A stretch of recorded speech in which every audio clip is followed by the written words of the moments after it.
WalkabilityStudies.org live coding hangout. By joining or scheduling a hangout, you can ask questions, work through tutorials, share ideas, or pair program on open source projects.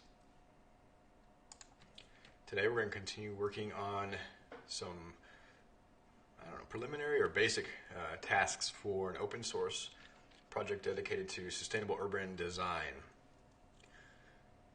Right now it's just mainly an idea. We don't have a lot of working code. We're sort of in the research and experimentation phase. This hangout is not a tutorial. It's a live coding session where we kind of hang out on Twitch and talk about various things relating to open source development, web development, Python, Django, and typically work on various projects. So the project here is called Sustainable Urban Design Space. It's an urban designer's best friend. And as I mentioned, it's in the early stages of research and experimentation. Basically, we want to take some of the sort of design patterns from the game design industry and apply them to geographic information systems for sustainable urban design. Kind of bring those two together. So if you've played SimCity or Cities Skylines, SimCity 2000, any of that franchise, how kind of entertaining it can be to experiment with your own urban designs and evolve a city, an urban environment, and kind of how you start to think in systems. And if you've ever used a GIS toolkit like ArcGIS or QGIS, you probably have seen how powerful those are, but how sort of kind of opaque, or I don't know, just really complicated they are. And sometimes even doing like a simple idea or a seemingly simple task is just a little bit tedious and hard to discover, and takes specialized knowledge and perhaps even a degree to work with those tools. So we just believe that sustainable urban design and development is one of the preeminent issues for humanity that humanity faces in the 21st century. It relates to climate change and pollution and healthcare, health and well-being, sanity of people in our, sometimes complete alienation from the natural world. There's a lot of impact in, I don't have the exact statistics, but essentially the majority of humans are or will be in the next decades living in urban environments. We're talking billions of people. So it has a huge impact the way our cities are designed, the way our urban environments, not just the city, but the whole catchment around there, and the ecosystem in which we are situated. Okay, so it's a pretty profound challenge we face, and we need good tools to help us think in systems and pursue ecological design. So all that said, we don't want to get too carried away, but we have some kind of practical experiments we can run here relating to this design challenge. And, excuse me, we're basically in the kind of like a 0.1 milestone. We've got a little bit of code written, just enough to have a software that will run on the web server and let people sign in. We realize that this is probably going to be a user-based application with people logging in and managing various types of content in geospatial data or preparing maps. And so there's sort of two parallel tracks that I'm envisioning, and this project is certainly open to suggestion and guidance from the community. We just have to have something practical to start with and get people's ideas turning, and get something out there. So probably what we'll work on today is this idea of a pattern library. That's the sort of one track. You could think of the left track, and then the right track is this broader, and probably the initial idea, which was to have like a game-like experience for urban design. There's a lot that goes into that. And I've started to, let me just hop back here, I started to sort of break that down into more manageable tasks. We realize a lot of this data is going to be three-dimensional geospatial data, so buildings and whatnot. Not super detailed buildings, low detailed, but enough to give you an intuition for the quality of life people are living in various buildings and the impact of those buildings in the environment. So we actually have a registration system, so we're going to continue building on that, and we're going to put some front-end views for people to create an account, log in, and reset their password. Then, sort of the foundation of the game-like experience will be to have a user interface that is essentially like a toolbar on the bottom or side, or both, or right or left. Anyway, it's a toolbar that takes you to different, what would be called like facets or views or lenses through which you'll look at geospatial data, geographic data, urban design data. Not at the level of like this is a shape file, this is a raster, or this is vector. That's an abstraction that urban designers really shouldn't have to think at. We want to think at a level higher than that.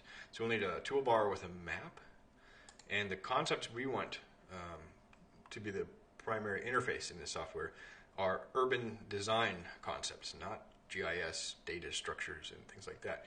That will underpin it, but that level of abstraction should not leak into the implementation. Just like when you're playing a game, you don't typically think about the data structures that have been implemented to support the game if it's an object-oriented programming language. You're playing a game and you're just immersed into the game world. So what we're going to be looking at is sort of amenities, and these are various services that you find around destinations and services you find around an urban environment. They could be grocery stores, schools, healthcare facilities, police, fire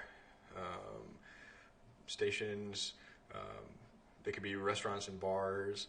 All of these things that sort of contribute to people's well-being and engagement with their communities. And the key thing is, you should have amenities close to where you live, within walking distance ideally.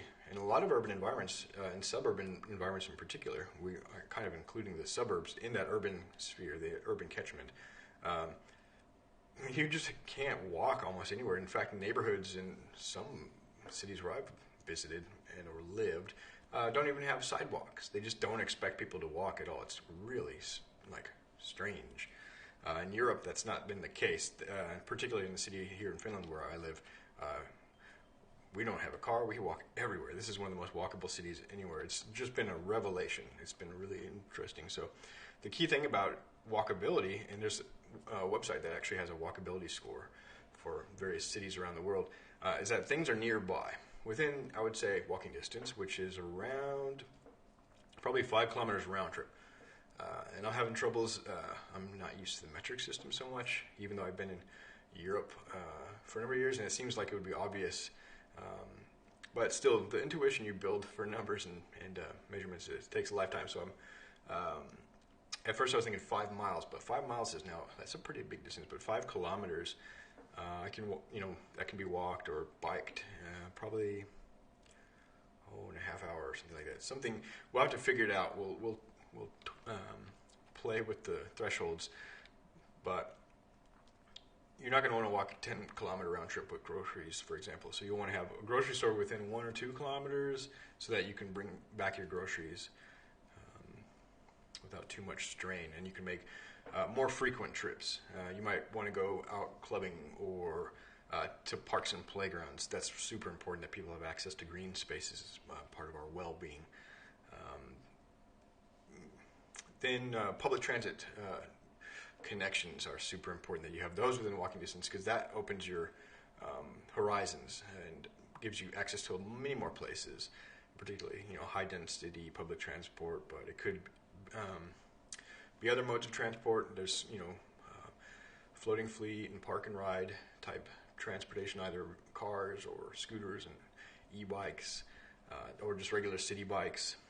There's a bunch of things, and the idea is that one of the key goals for transportation is to get rid of the reliance on personal and private automobile, and just have people use sort of automobile-like vehicles when absolutely needed. For example, going on a weekend trip, some destination that doesn't have a good transit connection, or if you had a big load of groceries you need to get. Ideally, there would be a delivery service, or you would have your needs met locally. But you kind of get what I'm driving at, is your primary mode of transport should be, walking or some sort of accessible mobility, which includes wheelchairs and wheeled scooters, so you would need good sidewalks so that you can get wheeled vehicles around. There's a lot to take into account. We're just scratching the surface, and again, we're going to create a little prototype. So that was it. I just wanted to set the foundation for anyone new to the project. Housing and zoning, land use. I'm reading a book called Urban Planning for Dummies, and basically that book starts out in the practicum or the practical examples saying, land use is the key defining characteristic of an urban plan, and including it affects almost everything, including walkability, and then typically you want housing as the next facet of the land use, so that people have affordable and ideally high density or medium density housing, so everybody's not in a single occupancy, single family detached home, I think, which is the prevailing type of housing in the United States. It's, I believe, not sustainable as our population is growing so immensely, and our impact on the earth has just skyrocketed. Does not even do justice to the amount of impact human civilization has had on the earth in the relative blink of an eye, even for our species. So it's pretty interesting stuff. There's a lot of different avenues, and we'll need people with a lot of different backgrounds: design, science, mathematics, programming, to bring their passion and their skills to the table. I just want to kind of put together a basic project. So let's go ahead and take a look at this task. The Sustainable Urban Design Pattern Library. This is one, I was originally introduced to the concept of pattern libraries in software development, and then I have to give attribution. I'm having troubles. The Seattle.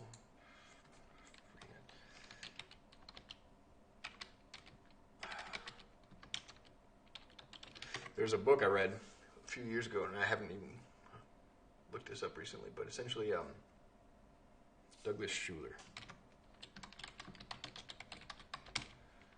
Yeah, and I actually got to study with Douglas Schuler at the Evergreen State College. Really cool opportunity.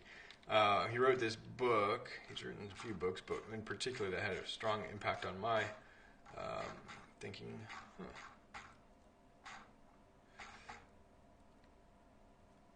I guess it was liberating voices, and so he had this idea of a pattern language, mainly relating to communications infrastructure.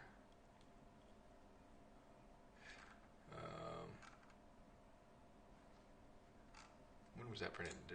He wrote one in New Community Networks, Wired for Change. Wow.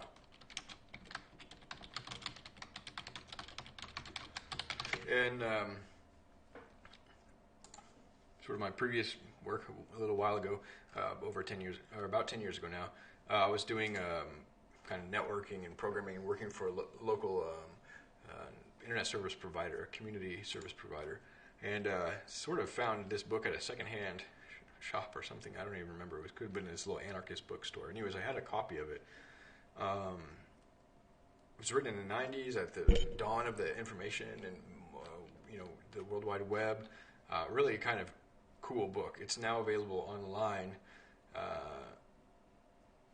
And basically, Douglas Schuler, he also created this pattern library project.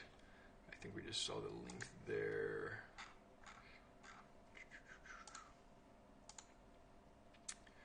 Called the Public Sphere Project, I suppose, is it? Or I can't remember now. But the idea of a pattern library is that pattern languages are essentially ways of solving common problems. Like when you're developing software, you'll have different design paradigms that you bring to bear on common software patterns. And likewise, when you're developing communities or physically designing urban environments, there are common patterns you'll employ, and there are contexts, they're situated, and not every pattern is applicable in every environment, and no pattern is perfect. There's trade-offs.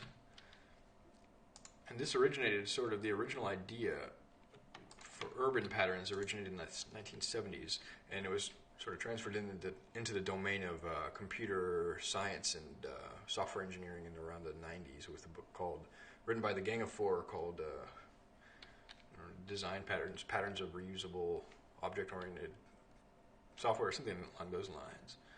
But this Christopher Alexander, 1979, developed a theory on the timeless way of building, where he sort of basically articulated different patterns you'd find in architectural design to facilitate human life and movement.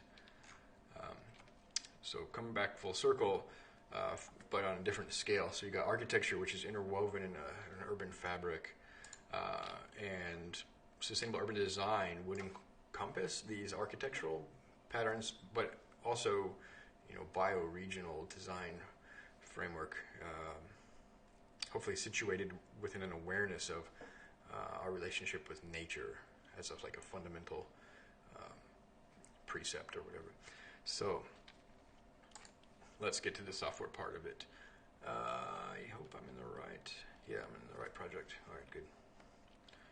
So we have a Django project, and what I sort of want to start off with is just a little way, like a form-based way of documenting some, cool design patterns that are out there in urban environments that with various degrees of sustainability, whether it's, a vertical garden in an urban environment or a hydroelectric dam providing,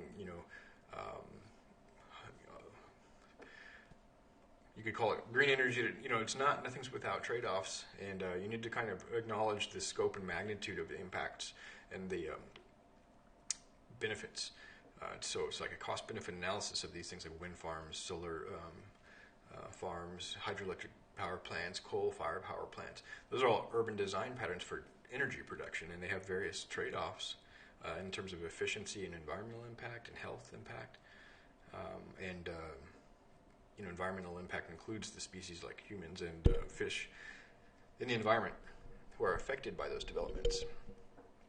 So the initial data models is going to be just a database, and I haven't found an online database that's publicly accessible and maybe openly licensed with some of these urban design patterns. There's a book I ordered. I'll be probably showcasing that soon when it arrives in the next few weeks. I don't know. I'm not in any rush to receive it. My mail is taking its time right now. It's an international delivery, but we'll have a title, like the name of a design pattern, brief description, and we want these sort of to be interwoven, like a network of different related design patterns. So we'll have sort of a keyword and tagging interface that lets you find, for example, design patterns relating to power generation, or you might be able to combine different search queries, just so to speak, like sustainable power generation, or it's really, I don't want to get, it's hard to unpack these concepts, and they're not without debate and controversy. And a link to like a Wikipedia article would be great. So we're not going to be the canonical source, and Wikipedia is not even like an official first primary source, but at least the Wikipedia materials are typically very are more substantially researched and have footnotes and things like that than probably what we're going to be able to attain. And we should, wherever possible, be aligning with and contributing to broader initiatives, not just kind of reinventing a wheel or making our own little sort of world over beside an existing initiative. But at the same time, we want to give ourselves the freedom to explore. Later on, we will probably add photographs or diagrams, because that'll make it much more appealing and sort of intuitive when you see like these a picture of an intersection that's been converted to, like a playground. You can actually see the impact of that, removing the vehicles on the street and all the kids being able to play, and possibly urban gardens being kind of sprouting up in the place. And we'll have ideally with each of the design patterns, we'll show where they've been implemented in the world, so people could actually visit them and use them as case studies, real world case studies. But this will be probably in a different table. First, we just need a table, so to speak, with the design patterns, and then we'll need a table of either references or some kind of we'll have to think more about the data model. But that's a little lower level than where we want to work. And, for some reason, I'm kind of thinking it might be worth just at this point using Wagtail CMS, because for at least this first feature, we're sort of doing a content management framework. And Wagtail would save us a lot of time on the administrative side of things, from having to write forms and stuff for inputting the data. And it even does some nice things like image handling, cropping and stuff like that, and could be integrated into a like a JavaScript single page application or Android app. It makes an API, Android or iOS app, things like that. Might be a good way to go, and these dashboards can kind of be customized. It might even take us as far as getting into these more prototypal things with the map and toolbar. So let's go ahead and give it a try. We'll create a branch. If we don't like it, then we'll just roll it back. It's no problem. I'll ask for peer review on it. But yeah, Douglas Schuler is one of the main people who inspired this idea. So just to give credit where credit's due. And actually, I do want the wagtail docs. We want to look at how to incorporate a wagtail into an existing project rather than scaffolding our own project. We did a lot of good work on creating a custom user model, and we don't want to lose that. Where is that? Oh, right here, users. So let me just refresh our local repo to make sure I've got the latest changes. And one moment.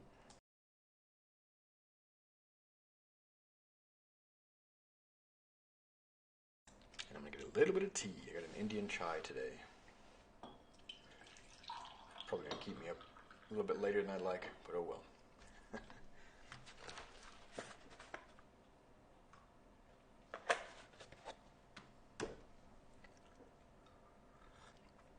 Hey, what's up, Quantum? How are you doing this evening?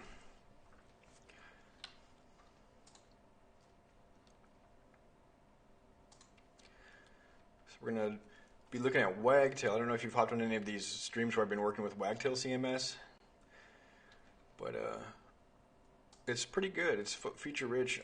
Hopefully it won't be like overkill or sort of like constrain us too awkwardly, but I think it sort of adheres to Django conventions, and you can kind of just do Django-y things as well as having the Wagtail. So integrating Wagtail into a Django project. Okay, cool, yeah. So it looks like, yeah, the Wagtail start will give us a whole scaffolded project. It's nice with a Docker file and everything. We're using Django 3. Yeah, I'm learning as I go. I've been working with around a year, and there's a lot to learn. But man, I've just been really grateful and impressed. The core developers have been very helpful along my path, my learning journey, and certainly have answered questions and directed me to Stack Overflow when I'm, asking more about technical support, how to, but also have implemented features that I asked for, and even merged in a little pull request I had opened, inspired by a talk at PyCon 2018 I saw.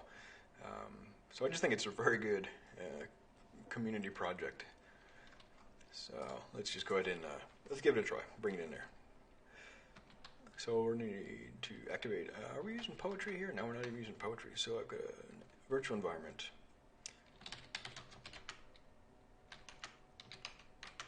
We'll activate the environment, and then create a branch. Now, did I pull everything down? It's what's going on here? I need to get rid of VS Code.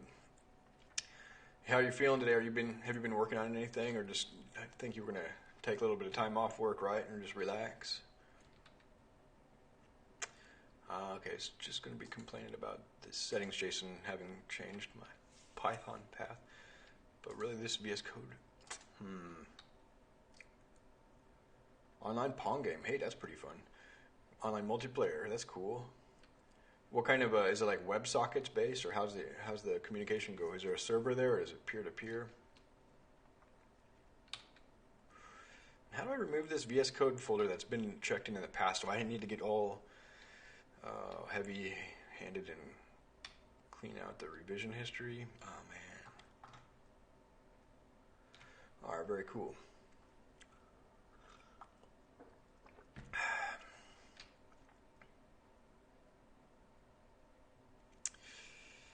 Because if I do that, I'll have to rewrite the history, and then anybody who's forked it or cloned the repository is going to have weird conflicts when they go to open a pull request or anything. Man. How do you think I should remove this VS Code folder? For now, I'm just going to reset it. Ignore VS Code.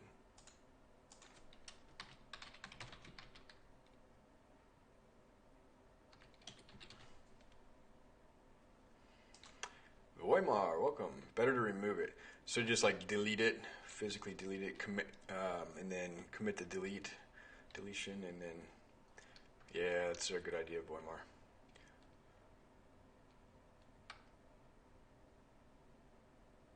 Yeah, I've got it in git ignore, but one of our early contributors ended up committing it, and so just want to clean it up. It's not a big deal. I just want to get it out of the way so it doesn't become a nuisance. So yeah. Oops, here we go. This is actually where I'm going. So if I just delete it and commit that, it's a good suggestion. Delete, move to trash, and then clean up. Yeah, that's actually a better way of doing it. Yep, because it's just all it's saying is my local environment or the next developer's local environment, and yeah, that's just noise. But now it's in VS Code, so it won't come back in there. And we're using the default GitHub VS Code or git ignore for Python files. But I guess it doesn't do too much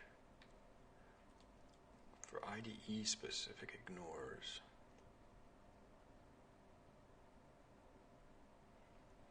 Yeah, Spider. Not even, what is it called? PyCharm.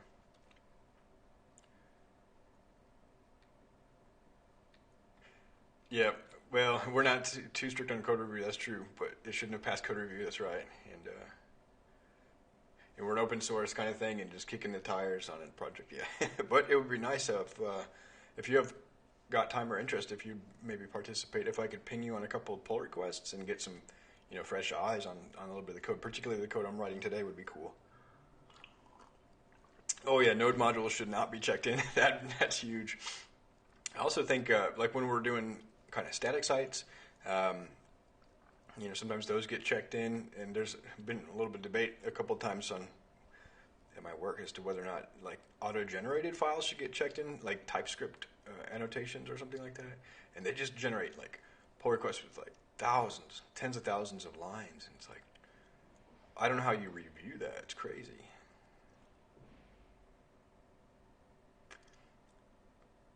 Oh yeah, do you think it would have their path in there, their user path?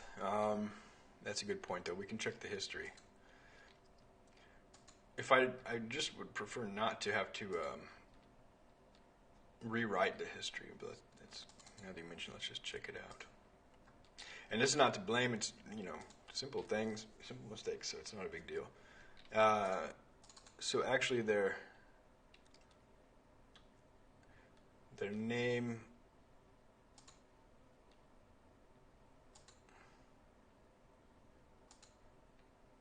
is already public.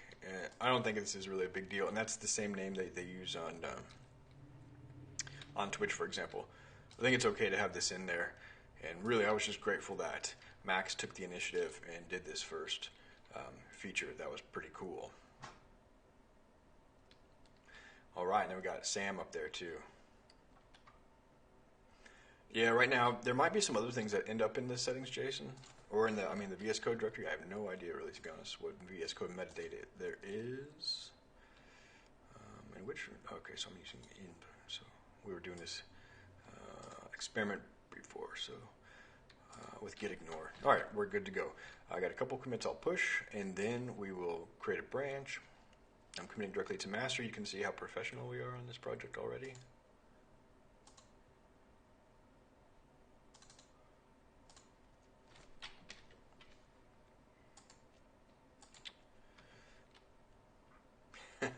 There we go.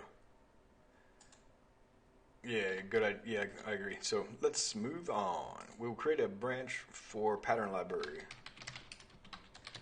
The initial commit, and I'll just make sure, yes, synchronize with this local, with the remote head. So we got users.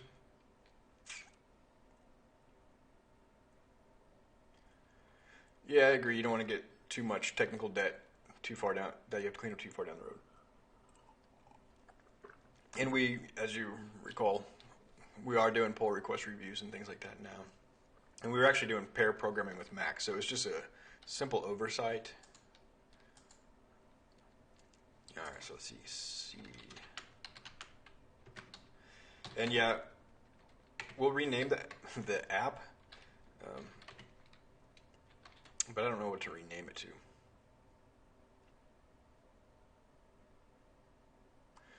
Yeah, they've had protected branches for a while. I've got some rules on master that don't allow.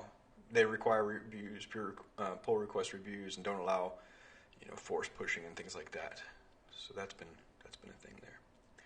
So we're gonna do now. I just learned that I can now just do manage Pi because we tested it out last session. We'll start app, and I'll just call it patterns, I guess. Excuse me. Ate a whole bag of popcorn earlier. Oh man, it was so good.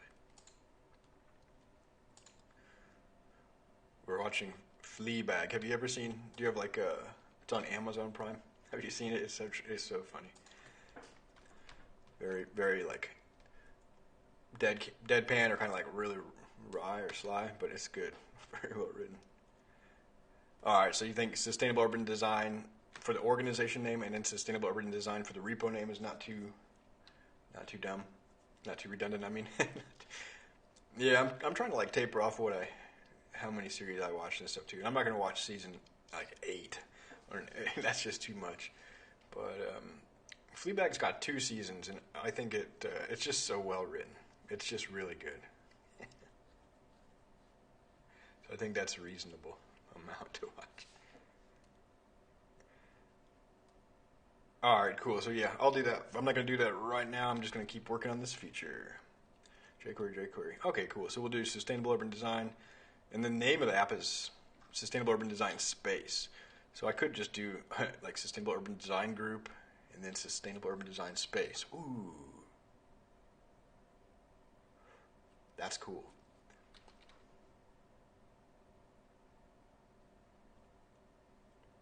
Yeah. That's actually a good idea too. Man, now all these ideas. Space, and if right now I have the repo sustainable urban design dot space because that's serving up the docs. So I'll just probably rename that to docs. Because we have a few pages here where we fleshed out some of the ideas and the impacts we're trying to have initially, and hopefully this feature we're going to be adding today with the pattern library is going to contribute towards this contributor's impact. We want to have regular contributors, not financial, just content-wise. Necessarily just. So let's go ahead and initial scaffolding.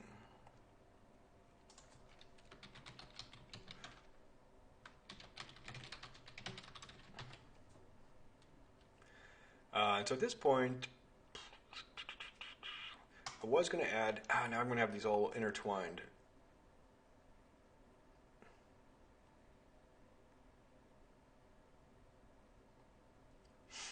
That's a good idea, actually. So just to merge them together. Yes. Yeah, because really it's just... Well, the nice thing is we kind of agreed to use this make docs. And I guess as long as the make docs YAML is in a docs subfolder, and make docs, once it's docs to be in docs, so it would be docs/docs. But anyway, make docs also has a command it'll just push to GitHub Pages branch, so it does everything for you there. The problem is then maybe there's no problem.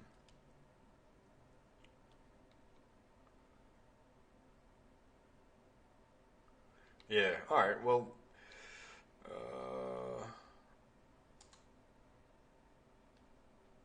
All right. I'll just put these as sort of in our backlog.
All right.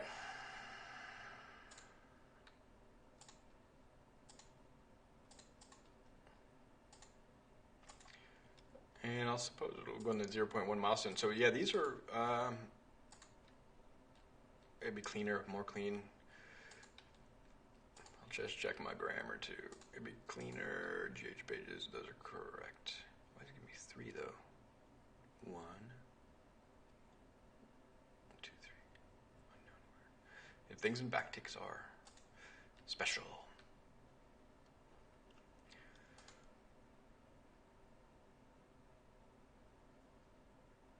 Yeah, we'll need a docs folder and branch. So yeah, here's our backlog right now. We got this 0.1 milestone. If you're interested and feeling inspired, you can claim any of these tasks and give it a try. These are very experimental, so we just want to get the ball rolling. In particular, this prototype UI user interface with map and toolbar, similar to what you would see on City Skylines or what are those other good ones? What is that called? Transport Fever or something like that. You know, just elegant, simple. We'll have a map interface with 3D, so it's like, you know, a viewport, a 3D viewport that you can pan around in. Should be handled just by a mapping library, though. We're not going to write that. So start with a 2D viewport, that's fine. OpenStreetMap layer. And on the left or bottom, you know, the sidebar, somehow just a toolbar to display some icons, nice big icons that can be pressed with a fat finger or, you know, clicked. And not a lot of text, but it could fly out with text. You don't have an affinity with the topic? Yeah, that's fine too. All right, cool. Well, let's continue with what we're doing. And you might actually find some interest in the topic later. You might not think sustainable urban design as a whole is cool, but it encompasses so much. There's so many subsets, and we're just touching base on it. But yeah, like, if you don't like city planning games, then yeah, I can see why it wouldn't sound intriguing. All right, then. So to wagtail or not to wagtail? I'm wondering if I should intertwine wagtail with this patterns task or not. Let me just see. So we're going to rewrite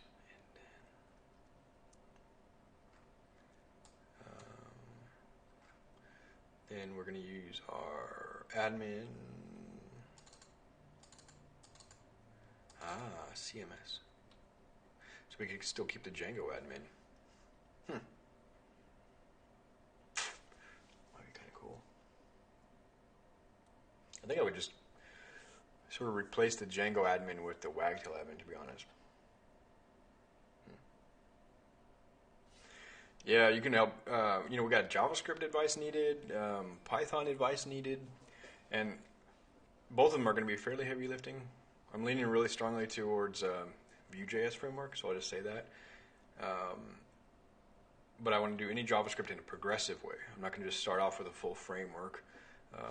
JavaScript front end, I'm going to do it progressively. I'm going to start building the templates with just what Django provides. And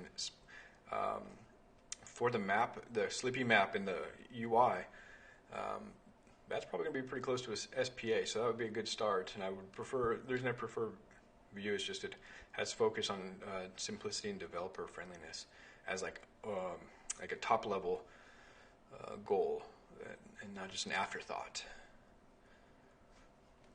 First and foremost, and it's sort of aligned by, and one way that manifests is by aligning with conventions and not sort of reinventing the wheel, the HTML and CSS wheel in JavaScript.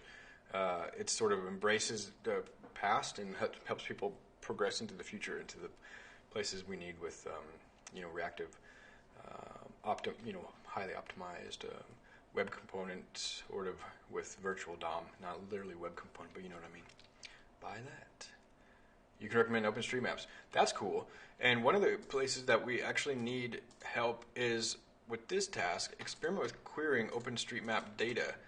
I sort of mentioned it here, but even if you just can like paste some advice there about what is a good way of querying, a good library, or what the protocol would look like. For example, creating a query of all the schools within or shops within a 5-kilometer radius of a given point. That would be really cool. Yep, and again, we're not going to reinvent any wheels. Um, so we're going to build on open data, open source software, and we're just going to build the parts that are unique to this project. Yeah, and we'll have to consider OpenStreetMap licensing. But the user interface is unique. The interface that we're envisioning as part of this project is unique. I've not found it in any open source project. The components are there to make it, but it does not exist. I've used GIS software for several years now. I've been doing web mapping and desktop geospatial, working with geospatial databases and JavaScript data visualization, JavaScript UI development. So I kind of have done a little bit of research in this field. It's been a long-standing curiosity of mine, and there are some really great tools that I know that I can think of. I'll just mention again, eCharts. I don't know if I've made this explicit anywhere in our documentation, and there's a really cool one called from Uber.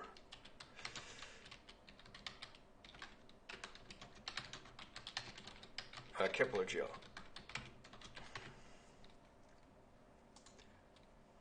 So yeah, if you're just curious, this is what I mean by we're not going to reinvent the wheel. We're just going to bring together sort of best-in-class projects where possible. We're not going to just grab everything in the supermarket, but we're going to take the things in that are needed when they're needed. Yes, post-GIS, yes.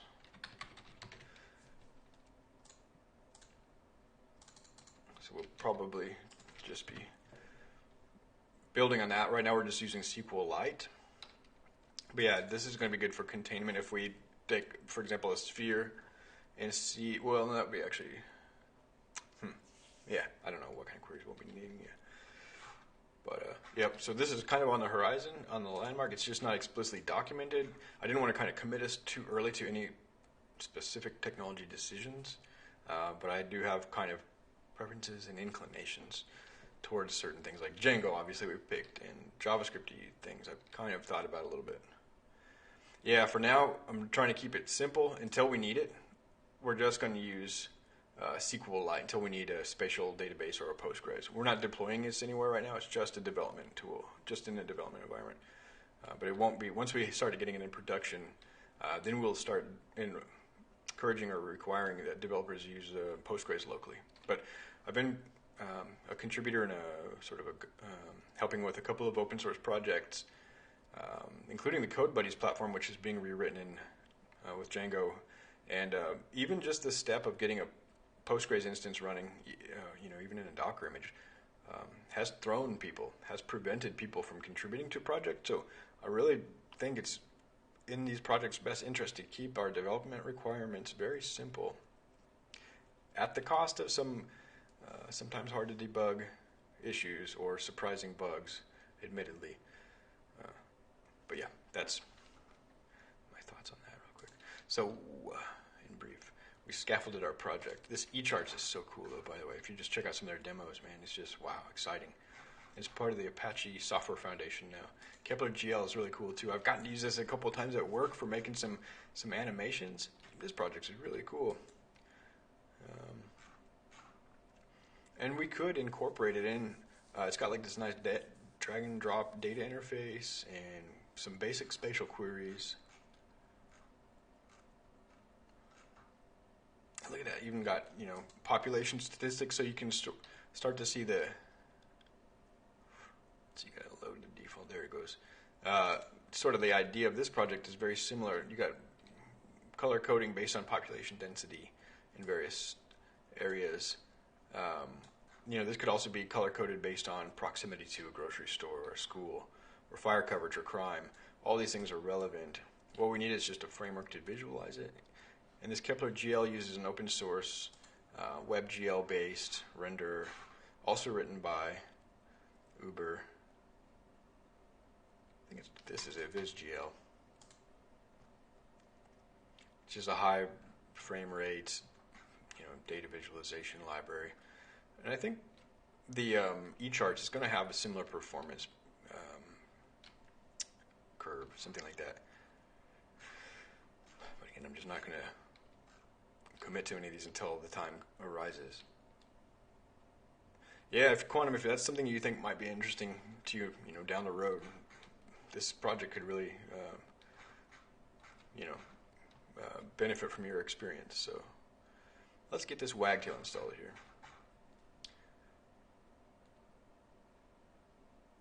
Okay, it could be my bandwidth. Let's take a look. My bitrate's been pretty flat. Yeah, it's been pretty stable there. So we're going to pip install. Let's get to getting. It's not just you. Okay, Voimar's also getting it. Oh, you know what it could have been is when I was rendering those WebGL animations, it might have been eating up my CPU or something like that. Yeah, it probably resolved itself when I closed these browser tabs. I don't know. Maybe. It's my guess. So it's good to also thinking that we want this software to run on low performance computers and potentially on like tablets and smartphones to the extent possible. So it's not going to be like, oh boy, what's that? Oh, BDist. It's not going to be like City Skylines quality visualization and animations. City Skylines, it barely runs on my laptop, my development laptop. We had to bump all the graphics settings down, and I had to add a swap, like an 8 gigabyte swap space, just to like buffer in all of the assets so my son and I can play the game on my computer. It works good on our Nintendo. No,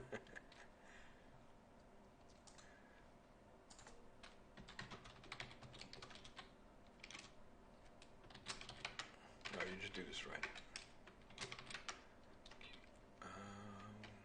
Do we go down here?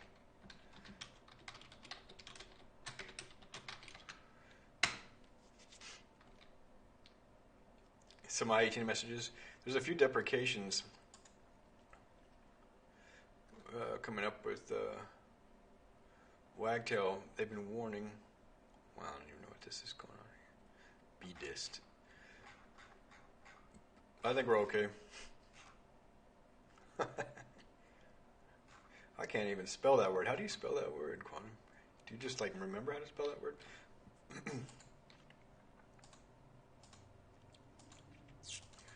So what did we do here? What did we do?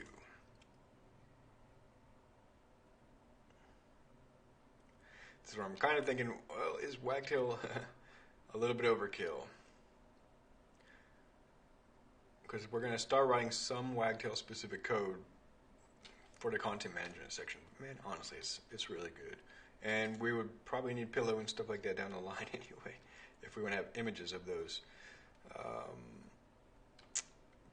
patterns, these urban design patterns. So. And this model cluster is pretty cool too. It gives you a single form that lets you put in related entities in line, so you don't have to submit the related entities and then tag them from the other entity for a many-to-many relationship. You can fill it out one form and then things happen in the background without having to write all the logic for that. So let's do it. Cool. I like Wagtail. All right, then we just need to add a couple of few things to our settings.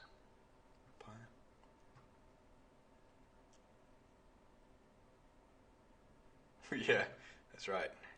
I almost can't count the numbers in between. They're so long. And where are we at? Patterns. Settings pi. So we're going to put our Wagtail. Apps. Did I scroll past it so fast? Yes. Django only comes with a few things.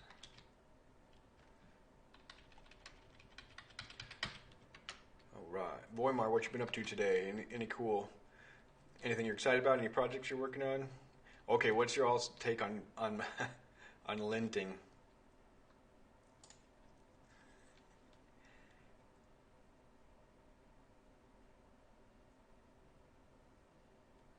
On linting Python code, what's your recommendation?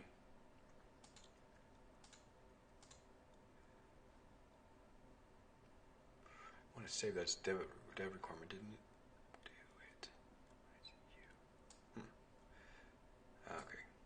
Well, I installed my user space instead. That's okay. And should I? Oh, yeah, that's right. I can't help you there. I don't have much experience with network-related programming or multi-threading in Python or any of that stuff. Quantum might be a good person to ask, to be honest. It could be a pattern that you could solve better in Node.js than Python. I don't know. Yeah, we still lint at work, and yeah, it cleans stuff up. We even lint our markdown at work. Oh yeah, that's a good idea. Have it in the CI. We're not going to that CI step yet with this project, but that's something we'll put on the roadmap if we get the ball rolling here. All right. So, but yeah, Voimar, you want to describe your issue a little bit in chat? Quantum might have some insight there, and I think it might, as a way of sort of like thinking laterally and maybe flowing around the issue. It might be something better solved with a different language or an existing framework or server. And if Tornado's not a good server, because I'm not sure what kind of protocol you're trying to stream here, so I don't know why you'd be, what the underlying issue is with the packet loss you're experiencing.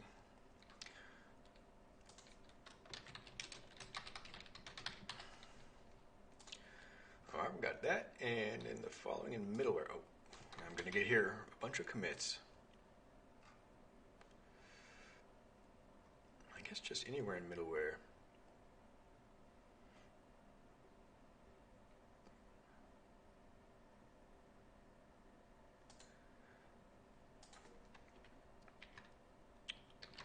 It's based on SOX 5. So it's like you're looking for a Python implementation of SOX 5. What is SOX 5? I've heard of SOX back when I was doing like dial-up. I used to have to configure SOX settings in my 56K modem, right?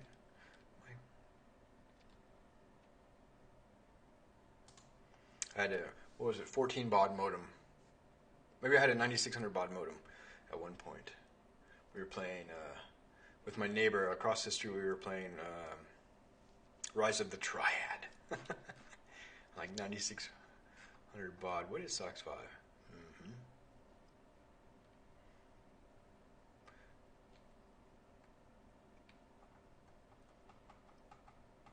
UDP, so you need a UDP. Or TCP, oh, okay.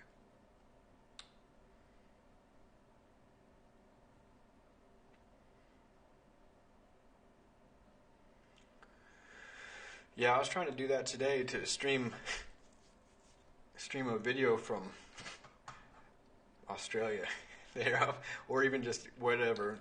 All these online streaming services, you have to use a proxy, and they're getting smarter and smarter about the VPN and stuff like that. So it didn't work. But yeah, I was trying to circumvent an internet block, in fact.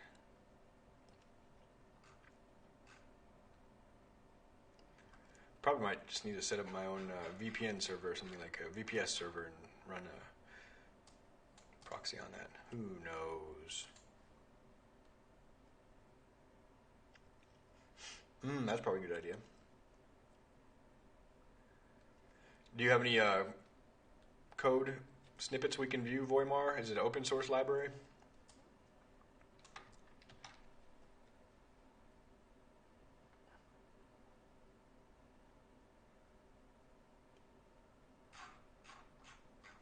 Here's static URL. Let me just double check it. But nope.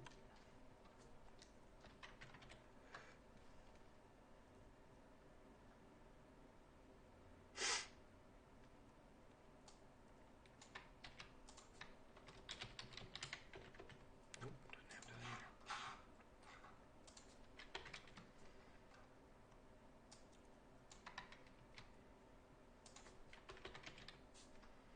Huh, that's funny. It has to be hard coded. Alright, well, whatever.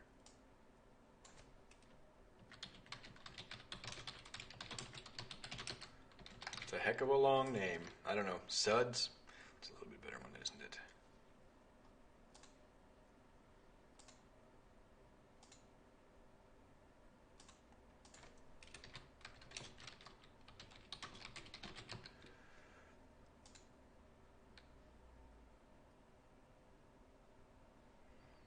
Would would like a JavaScript socks proxy work, or yeah, or even a standard library. The Python standard library was dropping packets. No, it's fun. It's fine actually, Voimar. This is why this stream is here, so we can, not just watch my work, but actually just help solve other people's problems too. It's definitely a good conversation to have. And let me just do a couple searches real quick. So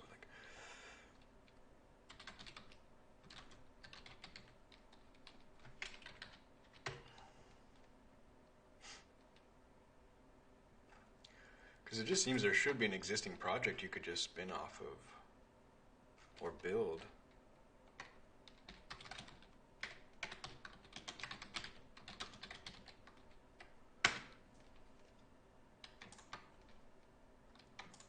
There you go. What about this?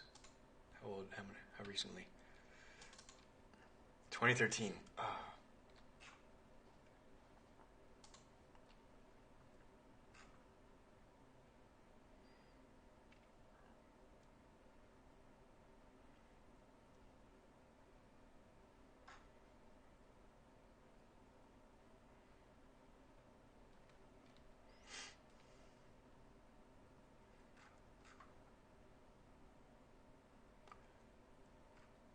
I don't know. Like I say, my knowledge here is a little bit. That's probably a good one. Very limited here in this domain, but for some reason I think the Tornado server is worth looking at. It's very similar to Node.js. It's I think in its architecture, it's asynchronous, and it might be that just you need a recipe for Tornado to work with SOX 5. Or something. And Tornado has been relatively recently developed.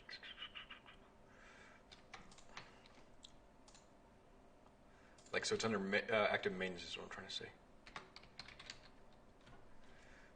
And they have a SOX 5 proxy server here in their wiki, 2015. But you might, and it's Python 2. You might just check out their implementation, and it's Python 2.7. So it could be something you could resurrect.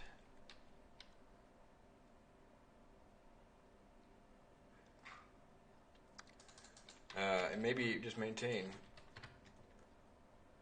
Yeah, very cool. And like I said, things that I've already built on the Tornado implementation.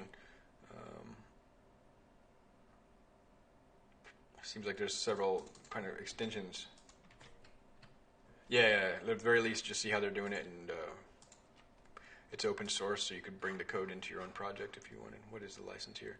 MIT license, so yeah, good to go. But that might be cool if you could actually take your SOX 5 implementation, if it's built on top of Tornado, and sort of contribute it back. You could post it on this wiki, and I already posted the link there, sorry. But maybe help somebody else out there.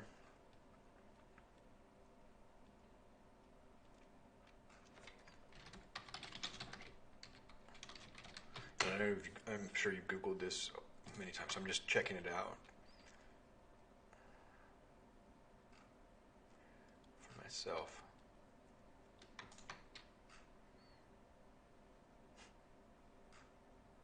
Soxy Pi and Pi Soxy.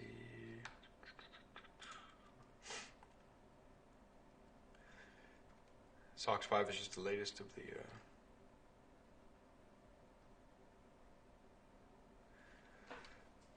version of the protocol. PySox 1.71. Hey, this has actually got a little bit of a recent release. Look at this, and I don't know if it's which way, if it's send traffic through. Okay, so you'd have to have the server. All right. Send traffic through to client.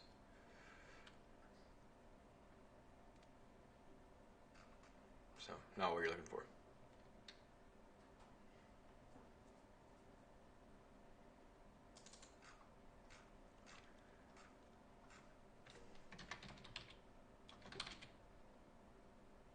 Yeah, I saw that link. Thanks for sharing that.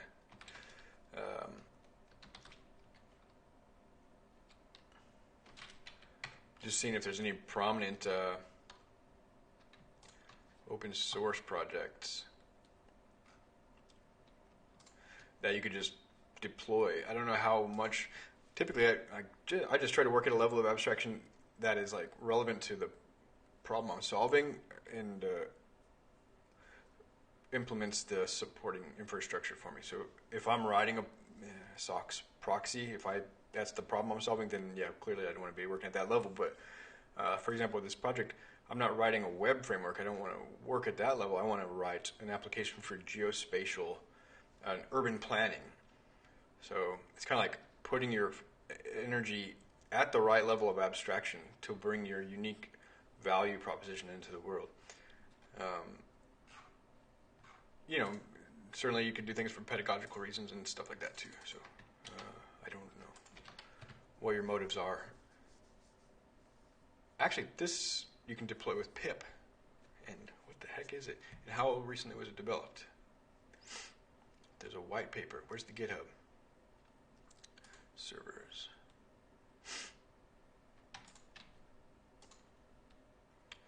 Rust. It's written in Rust.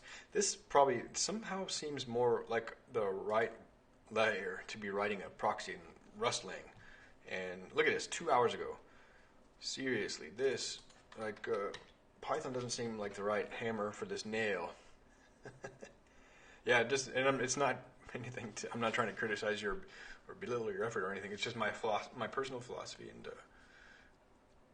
and certainly I've had to write. I don't know.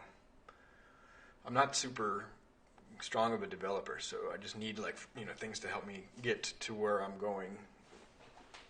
Like if I want to make a game, we're learning how to do games, and I don't want to write a game engine, so we're using the Godot game engine because it's pretty dang good.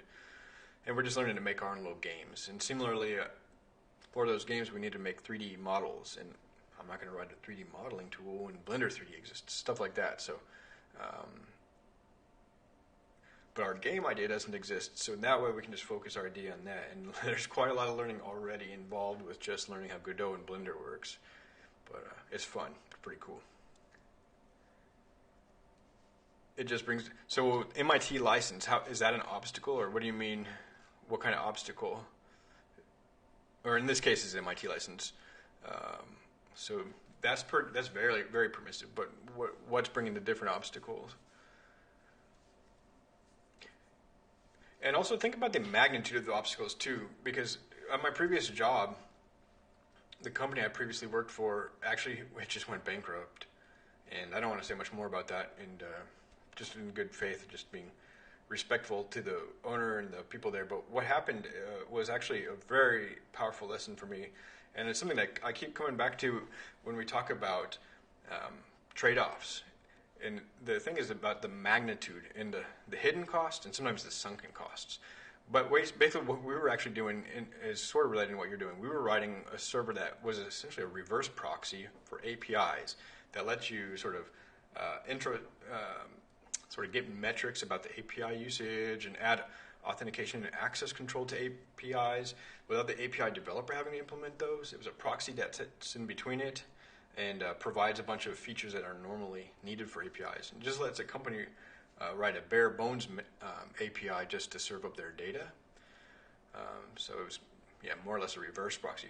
But what happened, we were building that product. We were building a little thin layer, a user interface layer on top of an existing reverse proxy called API Umbrella. And we did a lot of research in the beginning of what existing reverse proxies there are. And we compared several. And there's some more projects I could refer to in that case that would have done the job very well. And we were a small company and very minimal resources, but we did get some investment. And so the company sort of started spreading out tendrils, so to speak, and ended up starting to implement their own reverse proxy called Proxy 42 because they could do it with Erlang, because it could be done. I don't know the health of that project anymore, but the company's gone, again, bankrupt. I think they spread themselves too thinly and focused the wrong layer of the stack. And what we needed to be focusing was on the user interface, the user experience for an existing proxy and developer experience for how they access those APIs that are being reverse proxied. How the documentation is. Are there code samples you can try out? Can you make dummy calls? That was the level of the business value and the business model was built around, but then they went and started implementing a reverse proxy in Erlang, and those projects take years, if not decades of people hours. Those are huge, monumental problems. So this is why, in general, I think, yes, it might have different obstacles, but the obstacles of implementing a reverse proxy solution was orders of magnitude more complicated and costly than the implementing of a thin layer of usability and focusing on business value proposition above that. I don't know if I can be any more clear about this, and it's not, again, targeted at you. This is just a really powerful lesson I learned at this company. And I'm still friends with the owner, and we just went on a walk together like a week ago, so there's no hard feelings there. But it was a mess, and a lot of people were, their lives are affected by it, financially and, friendships and,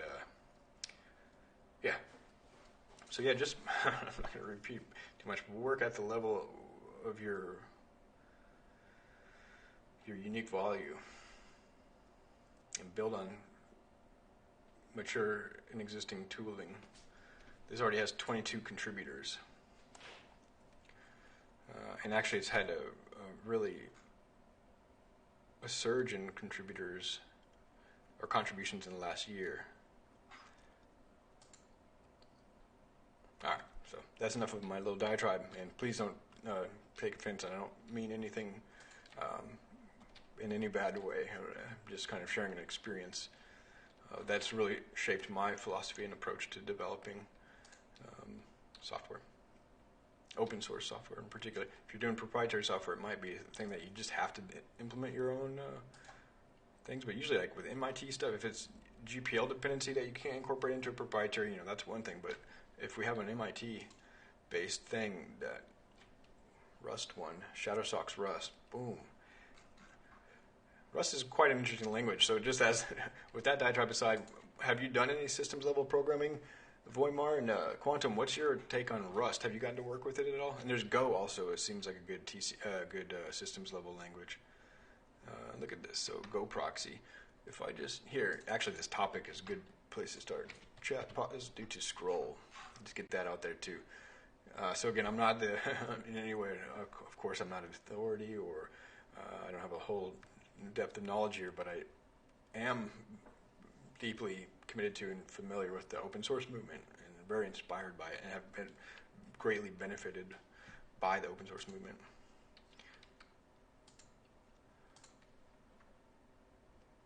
Oh, cool. Ray tracer. Nice. That's nuts. That's some mathematical stuff right there. More enjoyable than C or C++. I've heard like C++ is really tangly, and I've really wanted to I've been curious about C++ because the Qt framework is written in it, and there's a lot of geospatial libraries, including the QGIS project that's written in Qt and C++ and Python. But I've never stepped up to it. I've just been happy in Python land. All right, so we got this. I'll just do my URL configuration here. Do we want to preserve the admin URLs? I suppose so for the time being. At some point it might be good to deprecate those.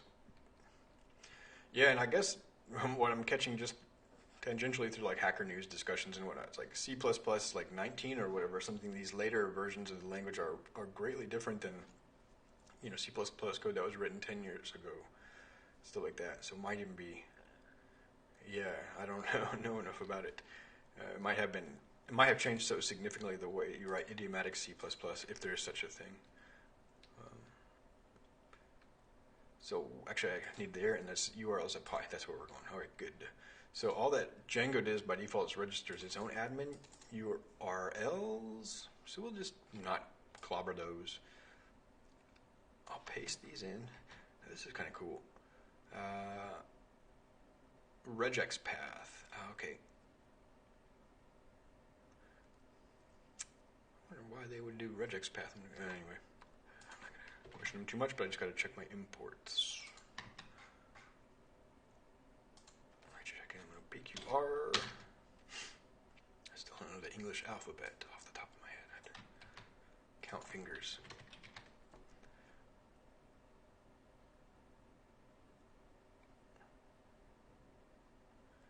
All right, and pages is probably not what I want. This is where we could get into A little bit of a collision here.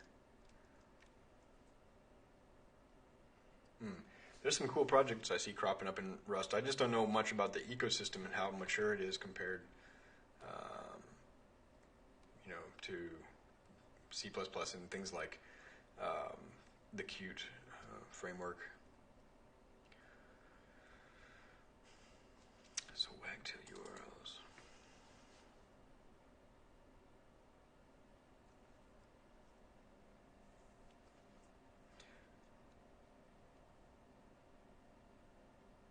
You know what I think I'll do is just do a catch-all. Let wagtail handle the rest of the URLs. I hope this doesn't come back to bite me.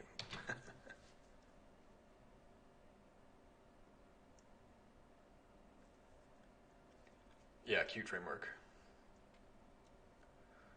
And like Qt 5 is pretty cool. There's like a lot going on with it. QGIS is really nice. I think they upgraded to Qt 5.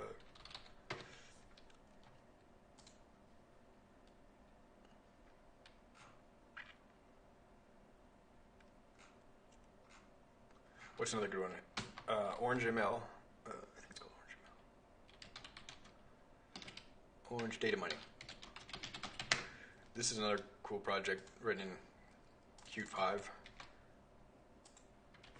Qt, yeah, I mean, I don't think either one's wrong, but in Finland, I guess where I was born, is often referred to as Qt. And I've met a few people who used to work at Nokia. And then I also actually did a job interview at that company that now, not Trolltech, what's the name of the company, the mobile phone company that, yeah. No, I don't have any experience with PyQt 5. I've read a little bit of books, and I think now Qt for Python is the official library, sort of recommended way of doing things in a more sort of, I don't know, license agnostic. I don't know, I think it's LGPL licensed, whereas PyQt is GPL licensed, if I recall correctly. Because Riverbank Computing are the main stewards there.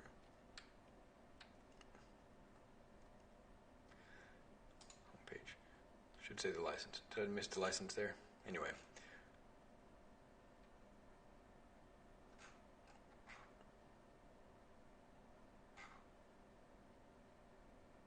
Yeah, I think it's GPL.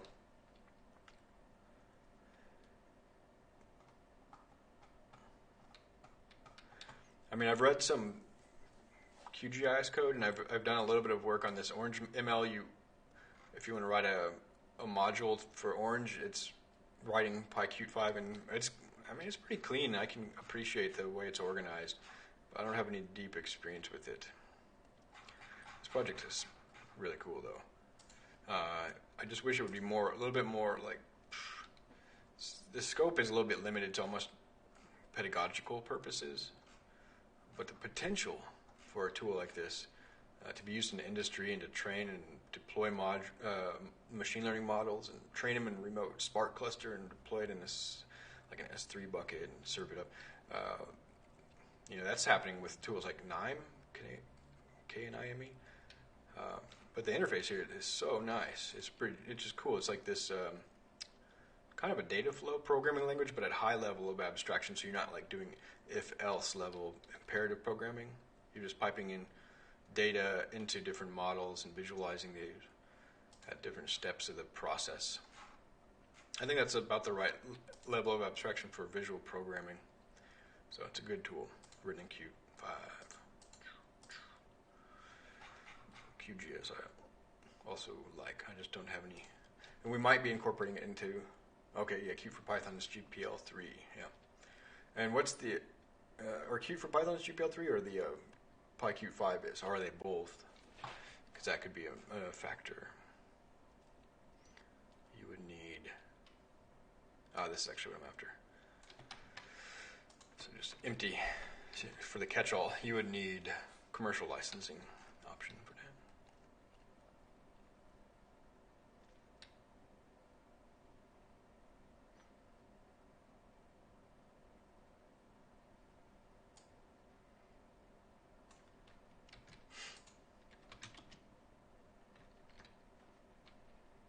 Yeah, PyQt is. And Q for Q for Python I think is LGPL. But then you have to look at the underlying, I think you might have to look at the underlying Qt licensing. They're mostly GPL, but not totally.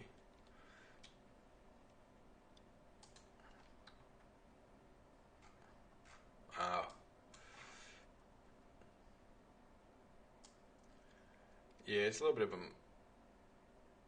I think most of it is LGPL.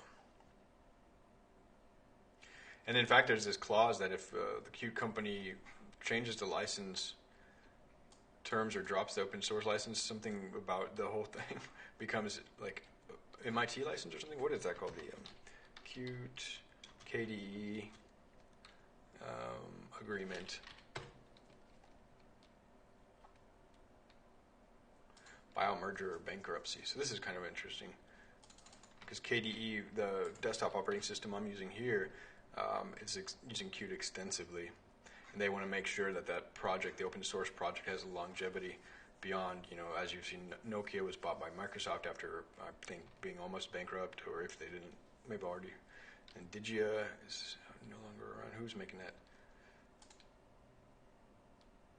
new smartphone operating system with Qt?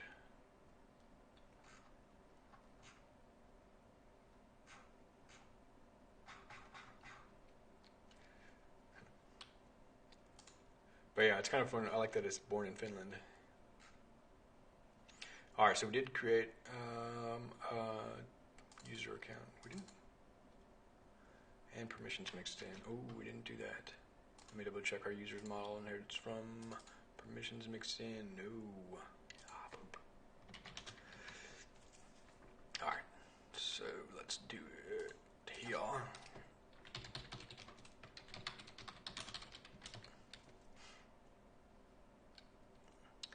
Check.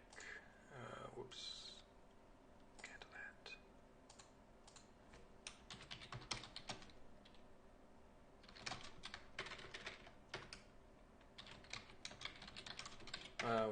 This is the right grammar.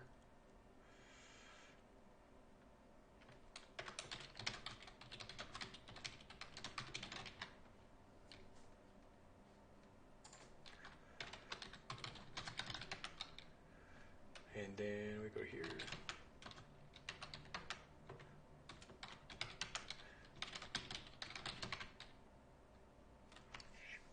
Oh yeah, I didn't import it. So the permissions mix in, where's that coming from?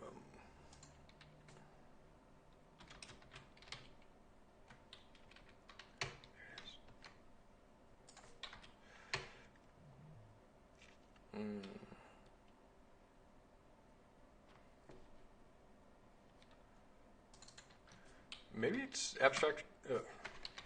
User already inherits from permissions mixing. So yeah, that's why we didn't include it.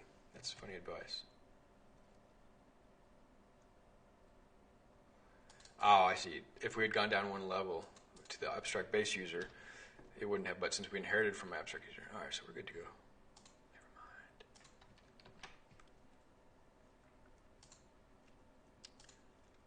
This then just resets. Excellent. Start developing. Sounds good to me.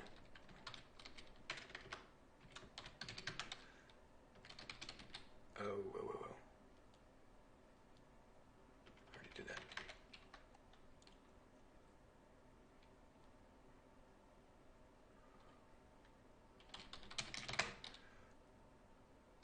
Did I run the migrate? I didn't run the migrate. And I need to check our imports. Our URL's py that include is imported.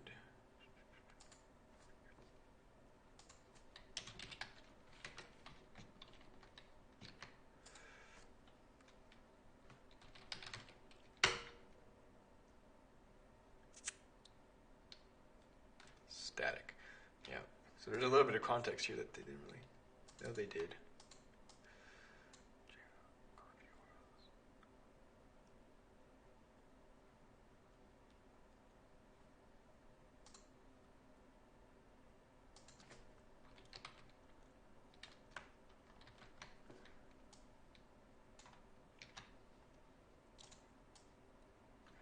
just didn't read carefully enough, which is a common thing.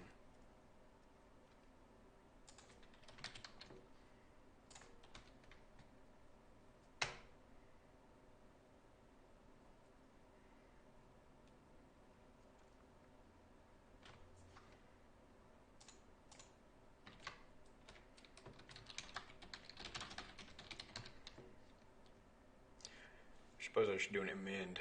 I should amend this commit.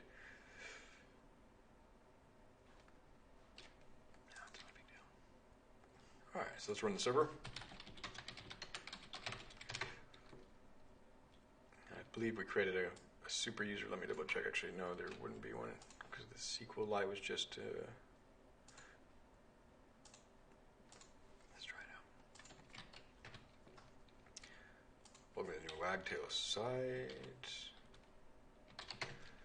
CMS is our Wagtail admin. I'm logged in.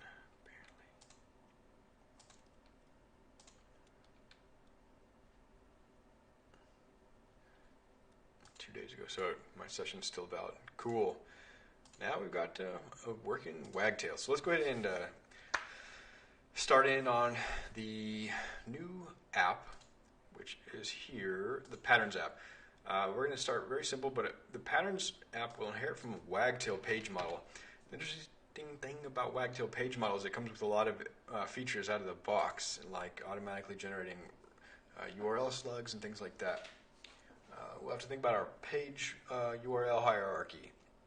In other words, how things are organized on the site. And I believe we're going to have the site root domain /patterns/pattern name for the foreseeable future. And that should be a slugified version of a pattern name.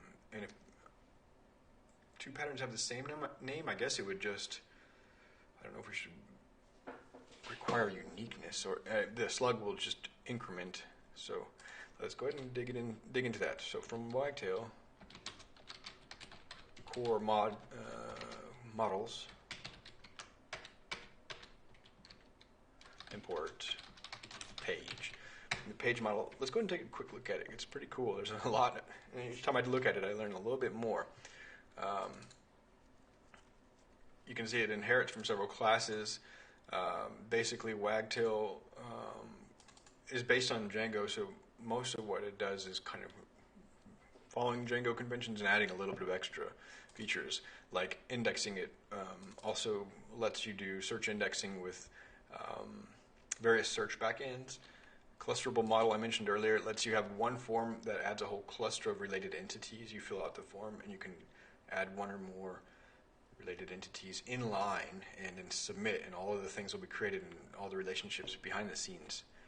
Every Wagtail page instance comes with a title field and some other fields that are mostly used internally. And this slug is auto-generated and used in the URL prefix, URL path. So all this is quite a lot. Search engine optimization, draft states, content expiry, access control, publication dates, revisions, searching fields for autocomplete. These are the search fields. Not sure what that means. This max count was actually a feature I requested that when you'll see it in use in just a moment. We're going to create an index page that's going to list all the patterns. So we're going to create two new models. Let's just leave it full screen. Well, let me see here. Might as well. We might need the Wagtail docs over here. So let's go ahead and add these models here. So we're going to add two models. One is either urban design pattern or design pattern or just pattern. It's kind of abstract. And it will add an index page model. The index, the urban design pattern index, will have a listing of all of the design patterns, potentially a faceted search. It's like the landing page where you start browsing the whole catalog. And then the other instance. So let's just go ahead and start it out. If the names are a little bit verbose, just let me know in the chat and I'll make them simpler. I have a tendency to sometimes make things too verbose, and that's why I need peer review. But so class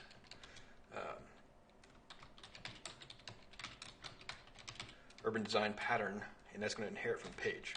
I think that's about all we need here, and we're going to have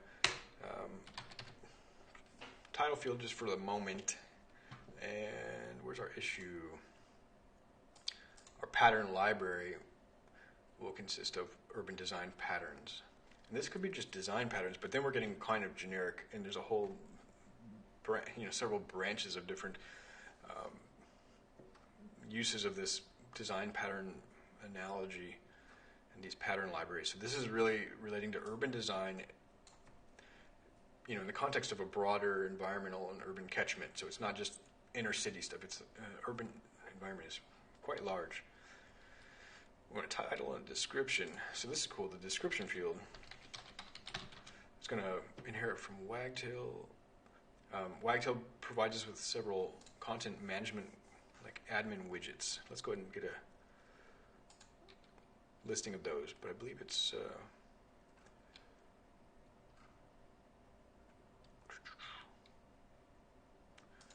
if we just look at the example, I think it'll give us a quick example. They have these core fields and edit handlers.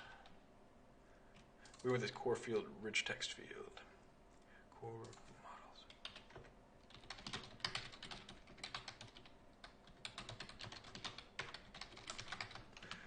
And this is going to give us a little WYSIWYG editor. I think it stores in it stores in HTML. We'll have to take a look, but with a limited subset of tags allowed. And what does a rich text field need? I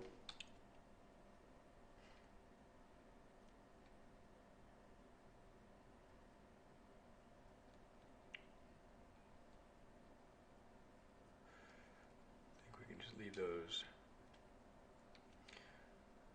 So a lot of these are just coming straight from Django models. Wagtail adding custom rich text field here. Nothing's required there. All right. And if we wanted, we could add the image here of an image example, but I think this will be, there could be just one sort of official, so to speak, image of each design pattern. That might be a simple way of approaching it. So you could have like a nice grid view of all the different design patterns and categorized searching, faceted searching, something like that, like a bookstore.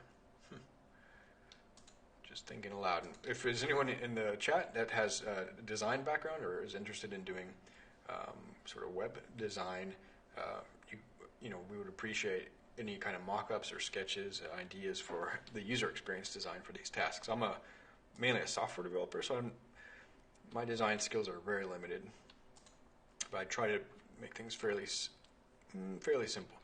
So we are going to probably want to search by the description. So let's go ahead and just include the search field configuration.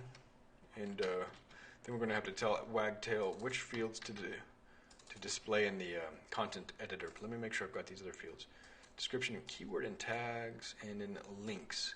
This is where it starts to get complicated because we essentially, with keywords and tags, it's like a many-to-many relationship. And we'll use the Django tagit module for that. And for the links to external resources, it's sort of like a one-to-many, like each urban design pattern could have many. That's where the clusterable model starts to look interesting. Let me just get this first commit in here and get it rendered in the Wagtail admin so we can take it step by step. So in order for Wagtail to know which fields to display it in the edit form, you just kind of tell it what are called content panels. And there's some default content panels here.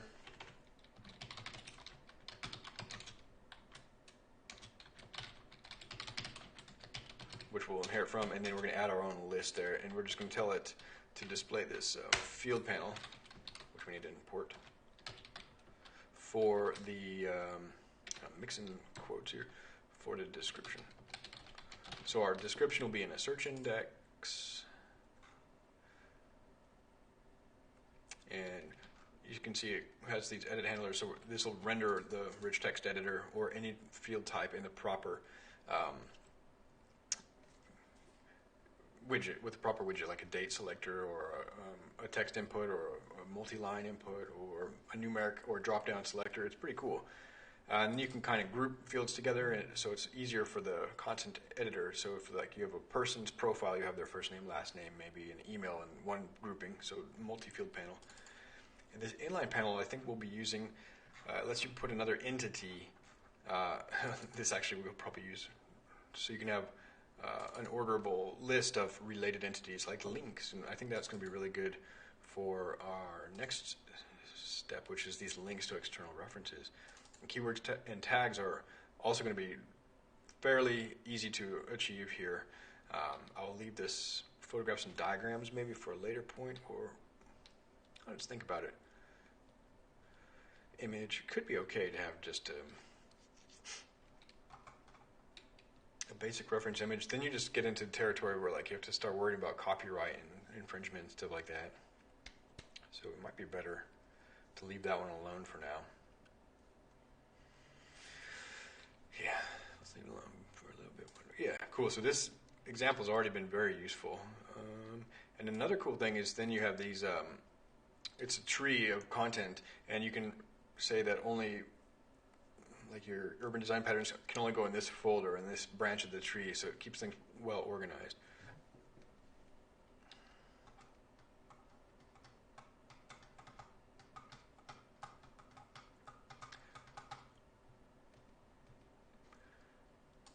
So let's migrate in this first change. Just adding the urban design pattern class, the content type. Then we'll add the urban design pattern index, and we'll add some improvements there. So stop the server from running, and I can just do manage by, right? It's almost more awkward to type than Python, though. My fingers are already really, I have that in my muscle memory. What are we at? 1.5 hours. So let's try to wrap this up with a nice stopping point. I think we got all of our imports correct. Field panel. I didn't import the field panel. So we need that. Admin edit handlers. And the Wagtail admin is really elegant. It lets you quickly get a nice content editor experience. And I didn't register our new app. So I just got to go into our settings file, and this is our environment. Somehow I just opened up the environment folder by accident. I don't know. There's a keyboard shortcut that I hit to do that. So we're just going to register our patterns app.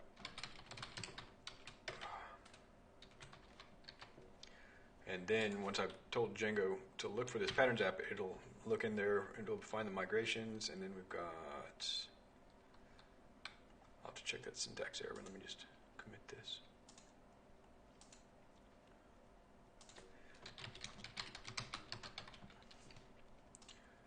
All right, so what's the syntax error on line 10? Or something there about.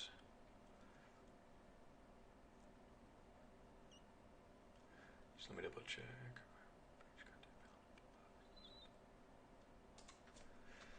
Oh, did it say line 10? Search fields, indentation. So this is one of the rare occasions where Python's syntactic whitespace sort of has cropped up as being a problem, but it's fairly benign, to be honest. The main problem I'm having, as you can see, is just with my imports. And this is something you'll have in any programming language when you're copying and pasting coding and just not being careful about what you're doing.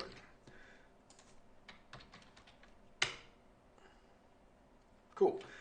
So now that I've got my imports sorted out and cleaned up the white space, and I thought the linter would automatically do that, fix my white space on save. We've imported in this basic model. I can register it now with the Django admin if we just want to take a look at it. But I'm going to just stick with Wagtail content management system for the time being.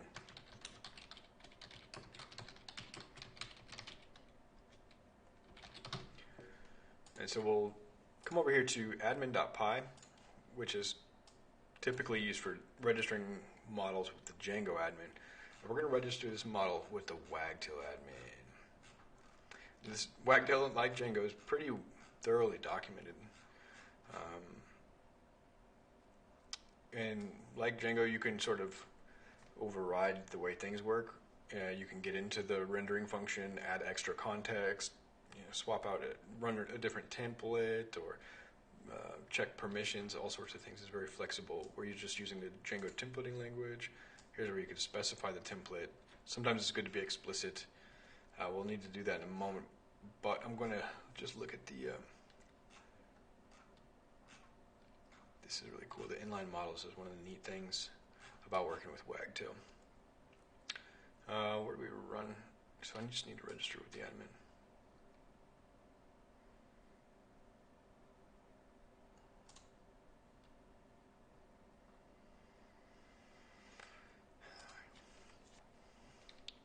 It seems like there should be a topic for registering a model with the Django admin.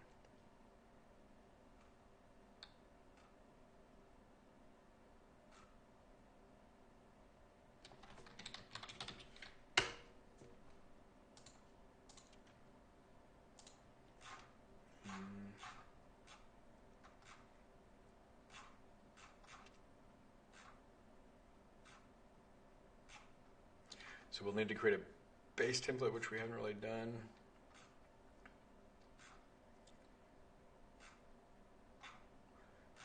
By default, Wagtails can be helping us manage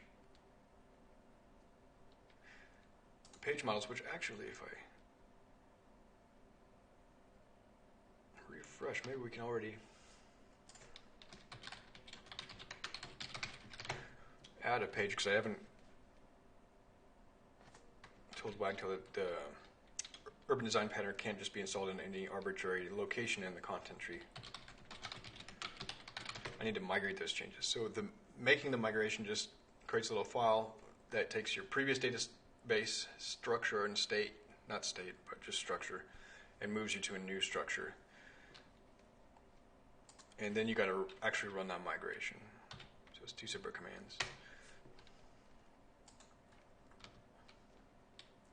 Yep, so now we've got a new button, add child page, because I've registered a new page type. And being that it's the only registered page type, I suppose, Wagtail just knows we're creating a new urban design pattern. You can see I've got a title field, and it inherited from the Wagtail page model, and then the rich text description field. And what version of Wagtail are we running? Because this, I think they've shown some attention a little bit to this rich text editor. And Wagtail's under pretty continual development, and then all of these promote and settings fields are inherited from these page content panels, the default content panels. So the only content panel we've added is this description one. Everything else came from the default Wagtail structure. So if I added design pattern, like let's call it roundabout, and my apologies if the stream's getting a little choppy. It seems like my CPU's maybe getting consumed. Basically,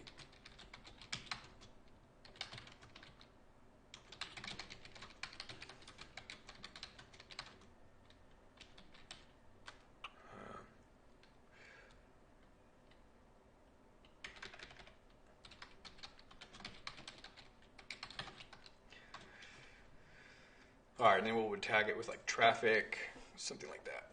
But you can see now we created a roundabout, and I'm going to click this link to view it live, and we're going to have an error here that the template doesn't exist. So by default, we hadn't created the template, and Wagtail's going to look for a template in a default location. So let's go ahead and add that now. What we need to create is a templates folder. I'm going to create this new file, though. It's under the templates folder in the app,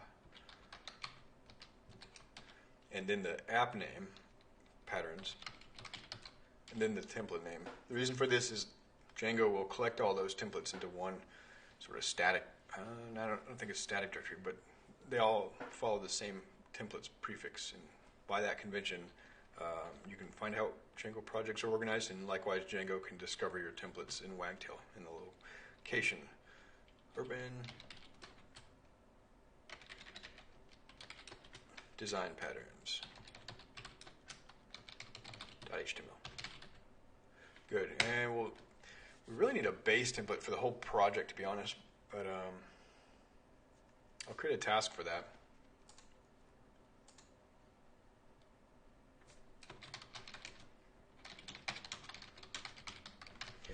And what that allows you to do is have a common look and layout, like a navigation bar and common CSS and JavaScript libraries and metadata, and reuse that on all your pages, and then your unique templates will render into that in a content area. Saves you a bunch of boilerplate. And it's just these template libraries let you either include sub-templates in there or render your template inside of a parent template. It's very flexible.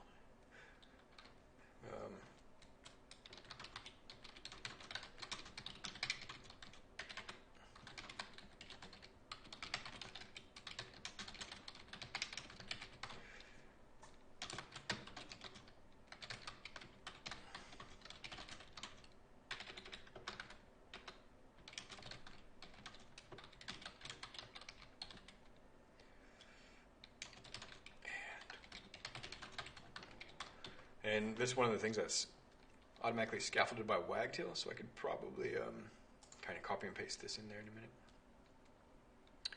This is an enhancement. This is a good first issue, and help is wanted. So if you're feeling inclined to contribute, I would appreciate it. And here you are, issue number 14 and our 0.1 milestone. I'll just post these issues one more time in the chat. There's some good stuff going on. Simple. And all this is prototypal. This is just experiments, so there's no shame in the game. It's perfectly all right to make mistakes, and I'm going to be having to clean up and fix my work later on. That's just the way it works. We get to learn incrementally and build something incrementally. So there's fun stuff with like querying OpenStreetMap data, just seeing how that works, or you can do some UI prototyping if you're interested in JavaScript and UI design. Displaying 3D geospatial. We don't want to reinvent any wheels, so just use existing libraries. And I'm working on this pattern here. We're at 1 hour, 43 minutes. I'll try to wrap up this stream in around 2 hours. I kind of don't want them to run too long. I get tired. I'm feeling a little bit tired already. Grab a little bit more tea.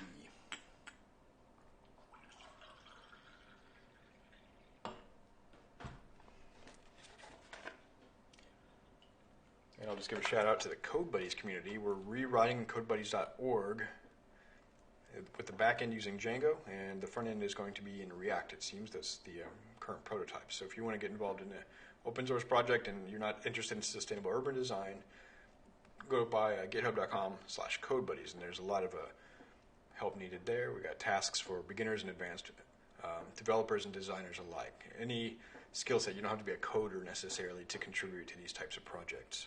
So we don't want to be that, kind of exclusive to say, well, if you don't know JavaScript or React, then you're not welcome here, because there's so many ways people can contribute, adding documentation, coming up with ideas, sketching them out.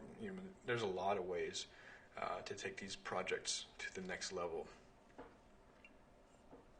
And I'm happy to code your idea if you come up with something and it fits the kind of spirit of this project. We'll try it out. All right, so we do need, let's see, I might be able to do let's just get something basically here, just so you can see what's going on. H1, hello. And this might seem obvious, but now that the template exists, if Wagtail can find it, now I just created a new folder on the disk and a file in that folder in this directory here. So you sometimes have to restart your server if you're making, if you're making changes to the file system. For some reason, Django doesn't always pick those up. Okay, so that wasn't the problem. Let's see, Django template loaders, directories loader. Patterns, urban design pattern.html. It's likely I have a typo. That's the second thing, user error. I still think the problem was twofold, the file system change and my typo. Cool. Now I think we'll be good to go. And you can see hello. So that's not so exciting, right? It's proving a point, but let's get some data in there. So inside of the template, there's what's called a context, some data that gets passed into it from Django. And in order to access the context variables, you just use curly braces or the mustache template syntax you might be familiar with from JavaScript frameworks. And I think just title should do the trick here. If I hit replace this with just title, maybe it's page.title. Have to double check here. There it is. This was a little bit of a gotcha, but there's this page instance we're rendering. It's a wagtail page, and it has some fields attached to it. And so those fields aren't at the top level of the context. You have to access them through that page object. And sometimes that confuses me. And the other thing we want to do is this description field. So this is a special one, and we're going to do what's called what do they call this? Not a template helper. Like you pipe the output of one like context variable through another function, and I need this, and this is going to make sure that HTML is safe. Let me just see if I can find the reference here, because I don't know this stuff off the top of my head for sure. But it's this rich text, and we need to import rich text into the page context as wagtail core tags. Now you can see this extends base HTML. We don't have a base HTML yet, so we can't extend it. But once we do, we're going to change the structure of our template. We're going to put it in a block, all this content here in a block. We'll extend this base HTML, and then this content block will be defined as like an empty slot on the basic HTML. If you're familiar with, like, I guess, signals and slots, maybe it's similar to that with the Qt framework, and renders everything in there. And yeah, you got to prefix everything with page to get those fields off of there. But now that I've loaded the wagtail core tags, let's see what it looks like without it, just by way of example. If I just render the description field, close a few of these tabs here, or just one at least. Did I save that description? I also need the wagtail user bar to quickly get there. If I edit it, yeah, I did. Okay, so page description. I made the same mistake.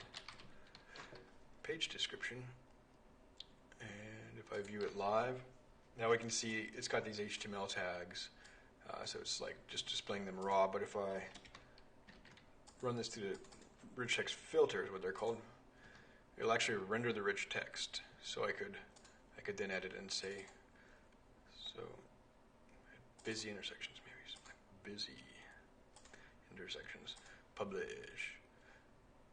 And if I refresh the page, you can see the rich text taken into effect. And you know, it allows a safe subset of HTML, which will probably be misused. These header levels aren't probably used semantically, but you can even do basic embeds from various OEmbed sources like YouTube or Vimeo, and it'll render it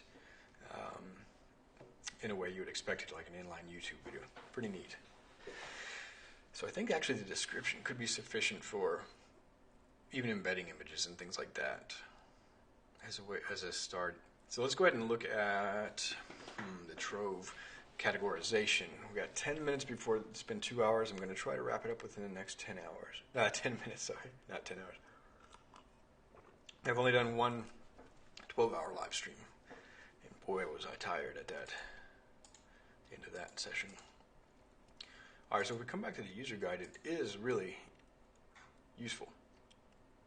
And we want to display, we want to either do both Trove categorization and external resources.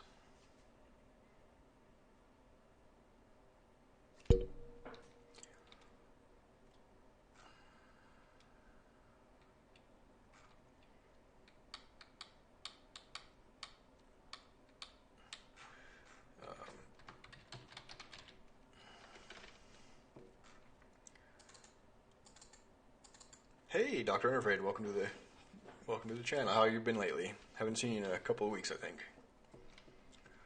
I don't know. What do you think? Should we work with images? Maybe it would be nice. For images, we need attribution, though.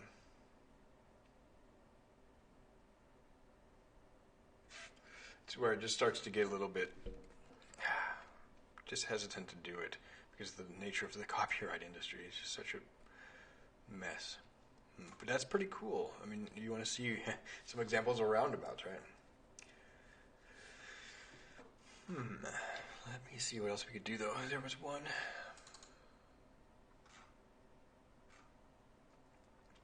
Tagging posts. Here we go. Trove categorization. Cluster taggable manager through blog page tag. So here's our tag collection. This is coming from the Tag It module. Workload during lockdown. Yeah, a little bit busy. That makes sense. But you're able to work remotely, or do you have to? Are you able to work from home, basically? We also need an index page to list these out on, so probably go a little bit longer than just 2 hours. And I want to register these with the wagtail admin, but it's not super important right now.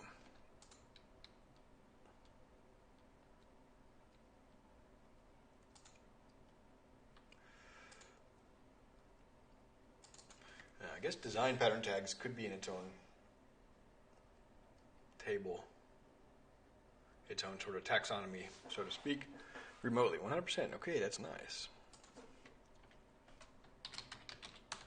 That would do.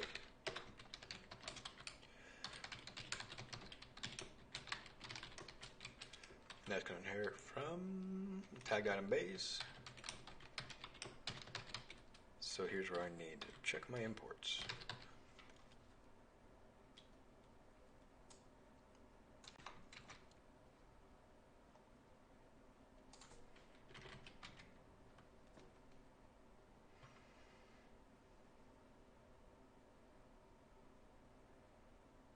And the orderable. Where are we using orderable here?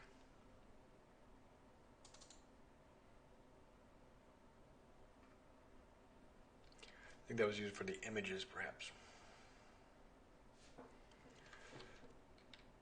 And we're just using field panel for tags. The gallery image, that's pretty cool, though.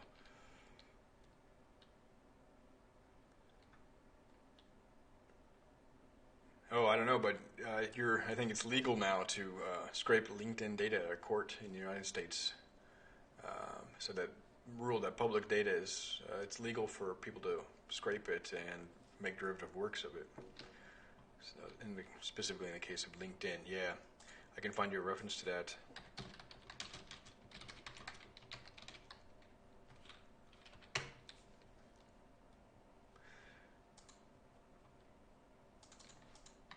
Relatively recent too. Yeah, if you check out the Electronic Frontier Foundation, it's a cool project. And I think even what you're doing about finding clients, it sounds more like an internal use. So certainly, not only has it been ruled that you can, you can scrape LinkedIn, and they're not supposed to throttle you. I mean, I think they can still take countermeasures to keep you from scraping it, but they can't sue you, and they cannot give you a cease and desist. It's been ruled as being legal for you to scrape sites. Maybe now the second layer would be if you can use it for secondary purposes like republishing. Maybe that's not what was approved here.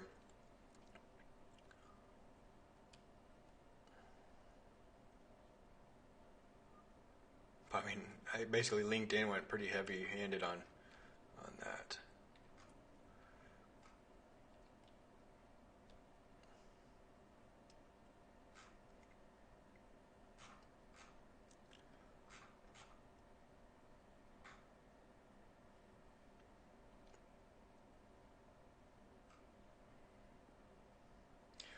Because in a way you're doing research, right? You're doing market research. You're looking for clients. All right. And now are you using the what scraping library are you using? Are you using Beautiful Soup? All right. So looks like we got our imports straight here. Now we just need. I'm going to follow their conventions as content object here. There may be a reason for this tagged item base to look for the content object. So parental key is curious. I think it's okay. We should still be able to group together, urban design patterns that are using the same tag. All right, very cool. Beautiful soup 4. I just think of this as a foreign key, though.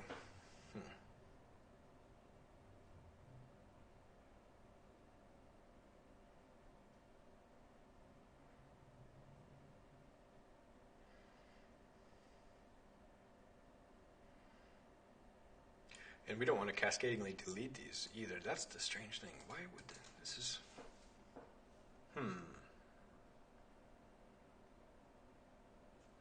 So in other words, if the blog page gets deleted, all of the tags get deleted from that blog page. That doesn't seem right to me. No, I think Beautiful Soup 4 is probably going to be one of your better bets there. It's very mature, well documented as far as I understand. A lot of tutorials on it, and web scraping with Beautiful Soup.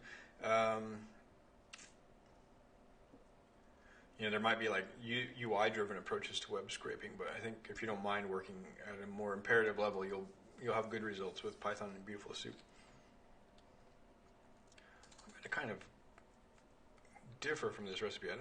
Something just seems weird, so we're going to use a models foreign key, and that takes roughly the same signature. It's like I'm getting tired now.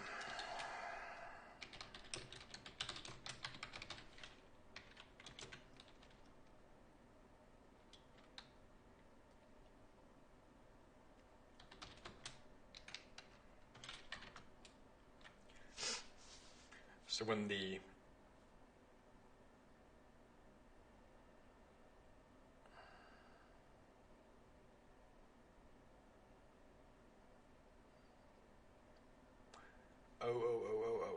No, I understand now. We do want to model cascade because this is going to it's going to link. It's going to be a join object. It's going to sit in the middle of those of the entity and the tag.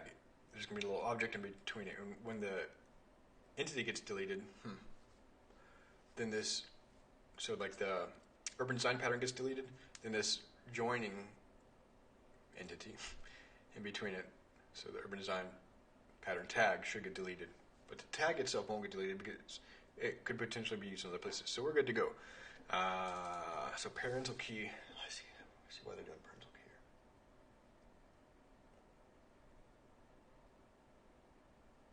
here. Yeah, all right.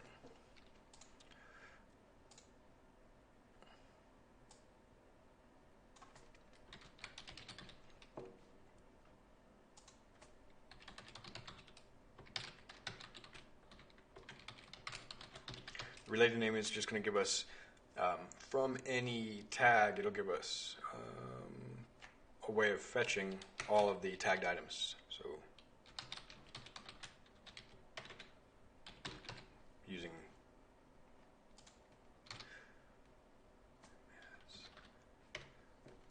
that related name. So we can put whatever related name. How many projects am I currently working? Good question. I probably am working on too many projects. I'm working on the Western Friend project, a little bit of Jerry Life, our open source well-being tool, but I'm not the main developer there anymore. I'm kind of more like the technology director or something like that. The Sustainable Urban Development project and learning game development with Godot. So 4 projects really. 2 main development projects. Western Friend is like the one we've been working on for like a year with development, and this project we just started a couple weeks ago. And if it turns out all right, this is like probably a multi-year project. The scope is going to be pretty large if it turns out to be useful to people. Yeah, you're right. It's good to check in every once in a while. Make sure you're not spreading yourself too thinly, huh? So I won't probably be taking on too many more projects. Hopefully, if we do a little bit of game development, it'll be something other people will come around and just we're going to release it as open source, and then Maybe other people just want to take it their own direction. That'll be cool. But basically, we want to promote this Godot engine. It's really nice game engine. Almost any open source game, I think, should be really porting over to Godot at this point. It's so cool. That way, the game designers can focus on writing the game and not writing the game engine. That's the problem I see from a lot of open source games. Is the development community is really small, gets really spread thinly. Trying to write a game engine and a game simultaneously, because we haven't really had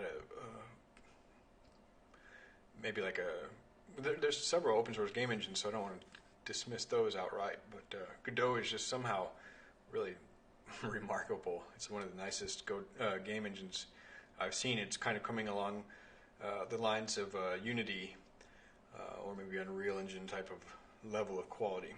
All right, cool. So we got this tag. Let's go ahead and make this urban design pattern tag. Let's connect it to the urban design pattern, and I think for that all we would need is one more clusterable tag manager field, and that's going to give us a field that lets us add these. Let's manage the tags. I'm copying and pasting, so let's be careful. Let's use indentation to make our code a little bit more legible.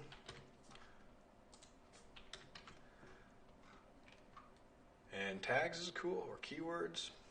Tags should be fine, I suppose.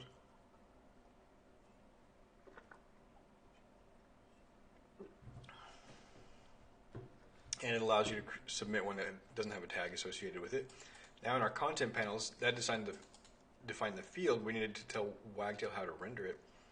And basically, for tags, Wagtail already knows how to render it. So we can use this kind of more generic field panel definition. Some field types, you define your own custom widget for it. Voimar, once more. The engine's name, Godot engine. Yeah, it's so cool. It's kind of hard to find, but if you're not French or something, I don't know. It's named after this book, Waiting for Godot. Sorry, typo there. And actually, if I can sort of share with you a little bit of a spammy link, in terms mainly of Udemy spam, but there's this cool game course that we're actually taking on Udemy for Godot. And it's called the Blender. It's called the Godot Getaway course.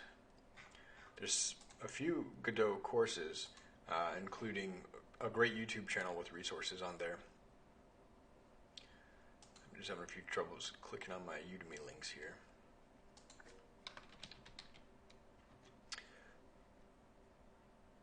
I'll show you a couple resources though. GD Quest is what I'm trying to remember. GD Quest.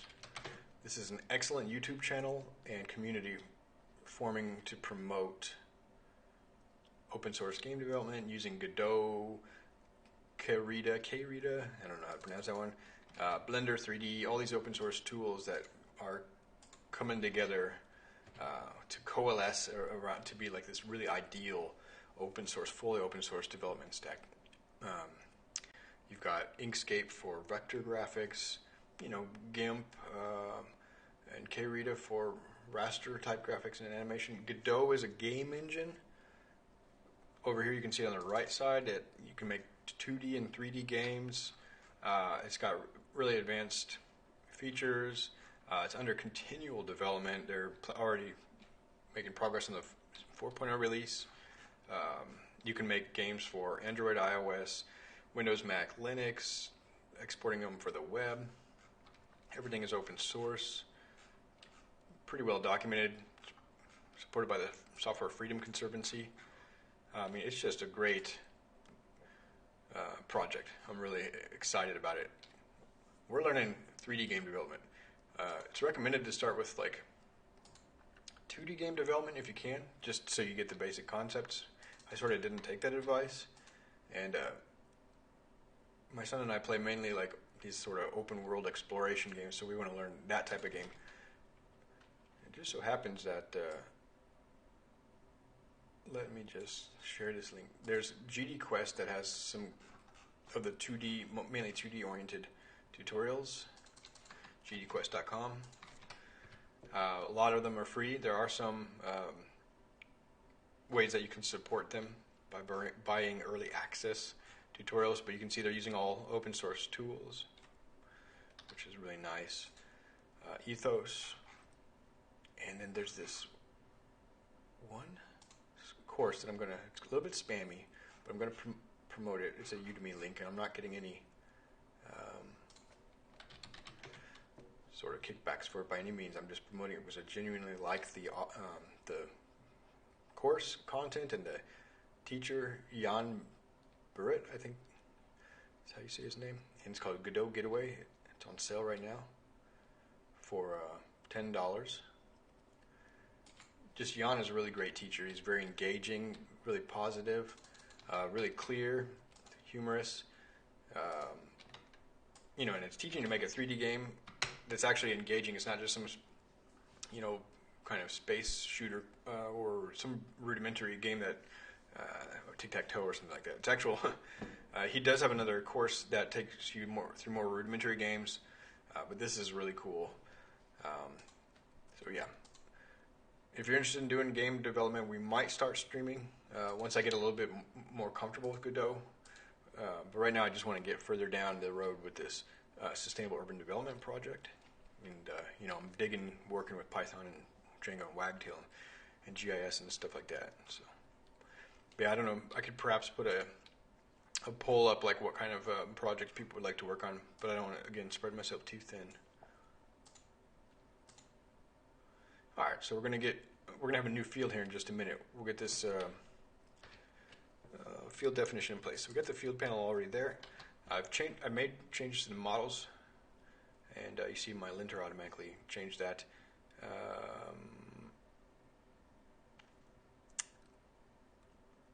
Pattern tag. I might need to do these. The order you define them in matters. And I might need to make these migrations. So let me just put this up here. See if that's the problem. It's not hoisted like JavaScript. I think you have to define before you reference it. Oh, come on. What happened there? Control X.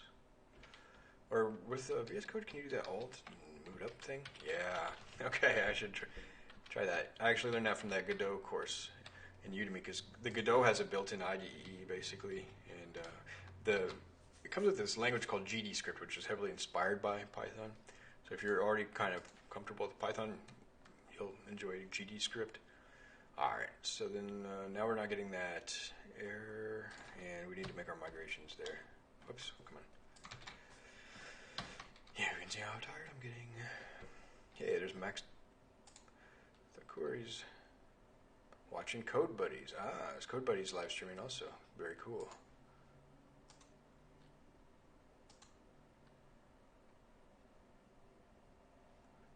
Nice. Now back to my stream manager. Hey, what's up, Max? I just noticed you're here. Cool. Welcome to the channel.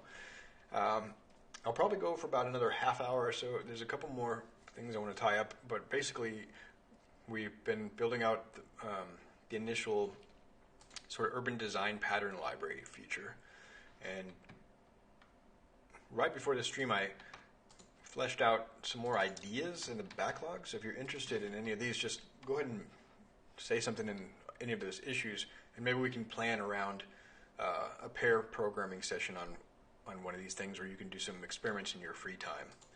But there's no pressure or rush. We'll just take it as it one step at a time, a little bit at a time.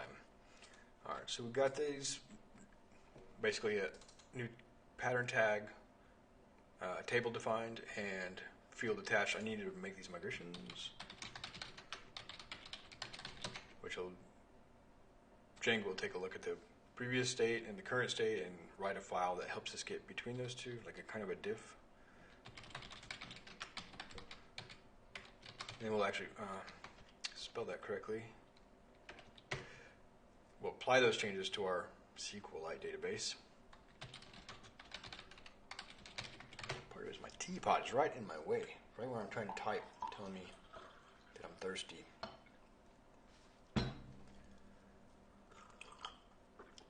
Yep. No worries. What time is it there, Max? It's in the afternoon. You must have taken an afternoon nap. Those are always nice. So I think if everything went right here, went okay, we should see another field appear below there that says tags. Oh, nice. Or roundabout, so that's like traffic. What else? Try it. What else does a roundabout have? Tags does the roundabout have? Transportation. And you can see it's like separating them out. Yeah, you're in the U.S. You are in Illinois, Chicago, right? Did I get that one right? It's either that or Minnesota. Michigan. Dang it. Ah, pretty close. Minnesota, Michigan. I think those are like the same place almost. It's like Kansas or Oklahoma. What? What's the difference between those places? Or Kansas or Iowa or Nebraska. All right. So anyway, we've got a roundabout. Let's save it, publish the change, and see if we can get the template information rendered into live. I know they're not. Don't you take offense. I'm from Kansas, so I can make fun of the Midwestern. Michigan's not even in the Midwest, is it? Minnesota sort of is.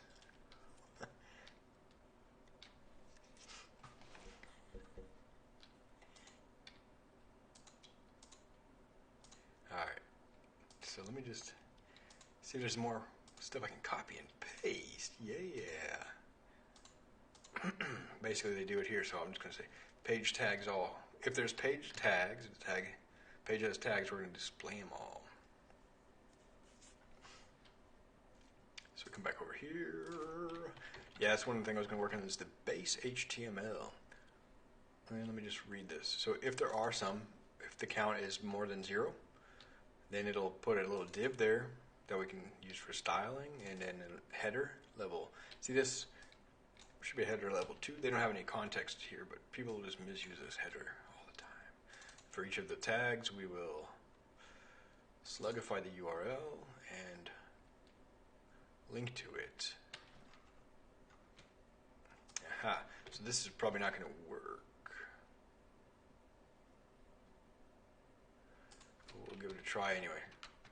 We'll fix it if it's broken. So now if I refresh here, we should at least have a little bit of a linking thing. And yuck, that's not nice looking, is it? And we don't have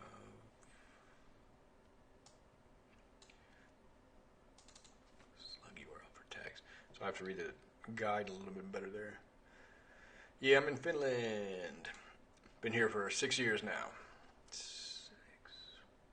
A little over 6.5 years. It's been a while. I should know more Finnish.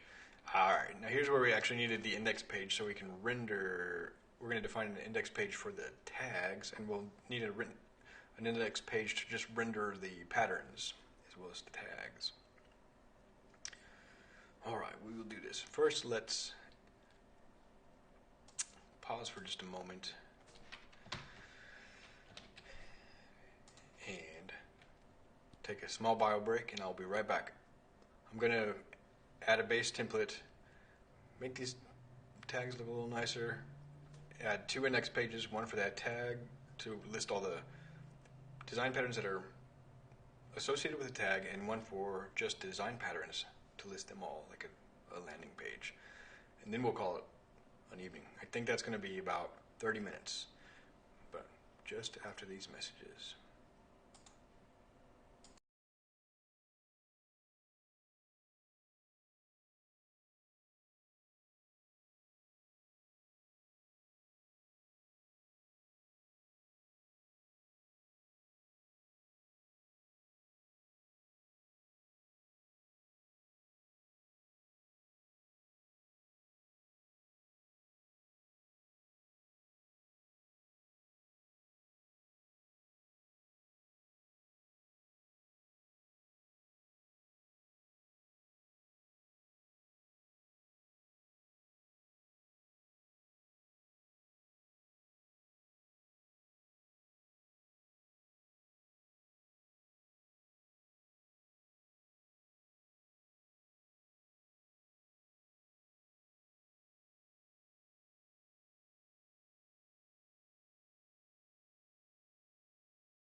Cool. Thank you very much for your patience. Yeah, so I was thinking about it. I'm going to add a CSS framework, a base HTML, so that it looks just a little bit nicer. Renders things in. We're not going to add like a navigation menu or anything like that. Or maybe we should, just so you can get to the pattern library. So we have a proper kind of like checkpoint, something that's almost could be deployed, but also that we have a good stopping point in the next 30 minutes. Okay, so Max is checking out issue number. The latest issue, I think. No, merge docs repository content into this repo. Yeah, basically, Max, I think it's just a copy and paste. So create a branch. Yep. And call the branch docs in the, or whatever. But I mean, create a folder, also a directory in the app repo. And take everything in here. Yeah, all the files, in fact. Cut them or copy them, whichever one, and paste them in your branch app/docs. That way we have, I'll probably rename this, we'll have a project directory, and we'll have a docs directory, and all of it will live in the same repository. Everything will be, this was suggested by Sam, I think it was earlier in the broadcast. So it's a good idea. Cleans it up, consolidates things, and the docs can still be, more liberally licensed, whereas the code will be more copyleft, in fact. Cool. Thanks, Max. Thanks for taking that initiative and helping us organize things a little bit better. And we're going to end up renaming this this app repository as well. So it's more, I don't know, specific or something. But for now, let's just take it a step at a time. So we got some slugs going in there. And actually, I'm just going to take the button markup off, because I think, honestly, an anchor tag is just fine. The button's making it look kind of cheesy. In fact, if I don't have a button around it, then I don't really need Bootstrap. Aha. But we need commas. Now I'm going to copy and paste some code I've used before, but essentially we need a non-breaking space and a comma.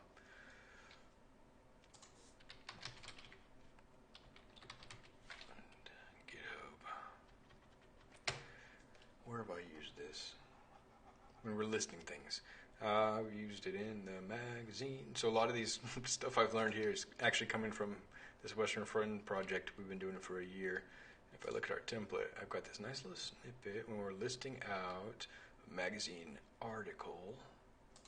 We have authors and keywords there. And we want to separate those with a comma. Probably a space. But we're using list items here.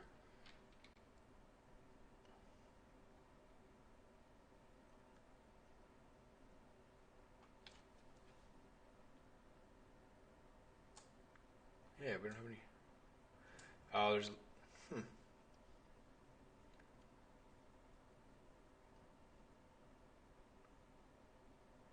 Oh, I think the difference is we're using Bootstrap classes.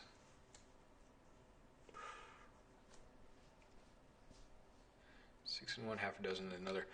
I think it is kind of nice to have a little button class.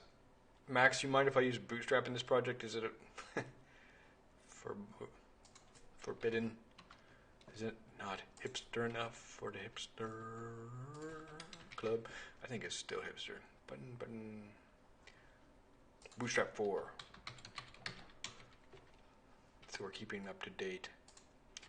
I have done a little bit of searching in these other CSS frameworks. I don't want to use a utility framework. I don't want to work at that level. I'd like to have ready-made components and something that's under continual maintenance by multiple contributors. So that means Bulma is kind of ruled out, unfortunately. So we're going to need a base template in a moment to include the Bootstrap CSS. We'll come back to it. You like Bootstrap, Max? All right, good. I've been relying on Max's sort of wisdom here to make some kind of crucial decisions, and like, you know, choosing a project license and stuff like that. You need feedback on it. Max has been on point, ready to help the project progress. Okay, I need a little bit more milk on that one. It's kind of getting strong. My Indian chai. Max, are you drinking coffee or tea today, or what do you got?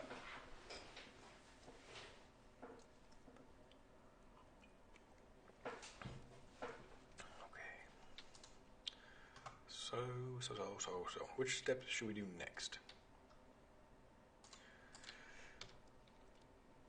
I suppose we want to figure out why this is not working. Oh, yeah, because we don't have an index page. That's right.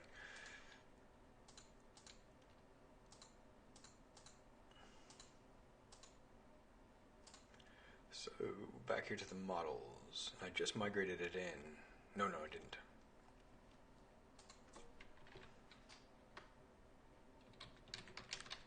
All right, coffee. You got a pretty strong brew. What do you like, dark brew, light brew? Max is working on this sustainable urban design project with me. We've done pair programming in a previous session, and we might, Max, be able to do it again like next weekend. I'll give you a little bit of a heads up. Today I just kind of posted that there was a hangout. I'll try to give you at least like a day's advance notice so we can plan our day. You know, I'm pretty flexible on the weekend, so let's kind of stay in touch on that one. Urban Design Pattern Index, Tag Index. So this is going to be an index page that lists all the items associated with a given tag. It's going to inherit from the Wagtail page, and we're going to override the page context. The page context is what basically the data that gets is available when the template, at the time the template is being rendered. The data can get rendered into the template through those interpolation, those little handlebars, squiggles. Now there's this cool feature that was added, max count equals 1. There should only be one index page max, so we'll have a max count of 1. And we're going to override the get context.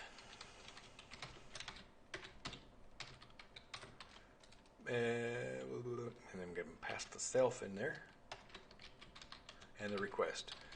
So you can do things like checking out the user that's making the request and stuff like that. But all we're essentially going to do is get a query set, and the query set will point to, it'll take a tag and point to design patterns that are associated with that tag and return it into the template, and we'll iterate over those. So we got the tag coming in from the context. You can see that in request, and it's passing it by a get parameter. You can see it up here. And this none is problematic because there's no tag index page right now for it to sort of get a reverse query on, I suppose. But yeah, you can see it's passing to the query string. So there we are, right here, and we'll get it.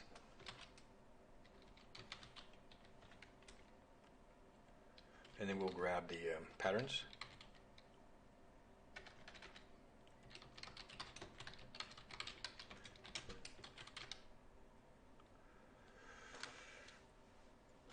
I usually like to do this, get context in the front. So context equals super.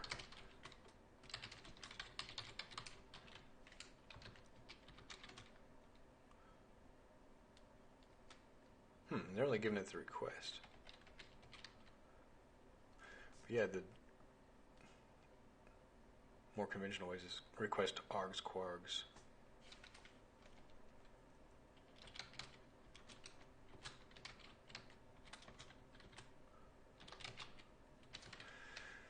And all this does is just looks at the page, the sort of the parent class, and prepares the normal page context, and we're going to add a variable to it.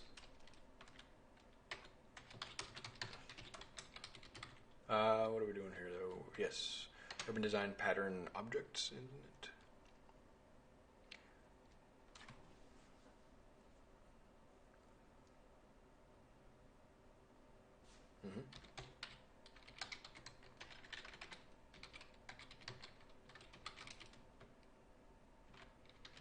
So they have a tags field you can see right here. And this dunder will actually reach over into the tags collection and look at the name field, the tag name, and we'll check that it matches the tag value that came in from the GET request. And then we will attach this to the context dictionary. We'll call it design patterns.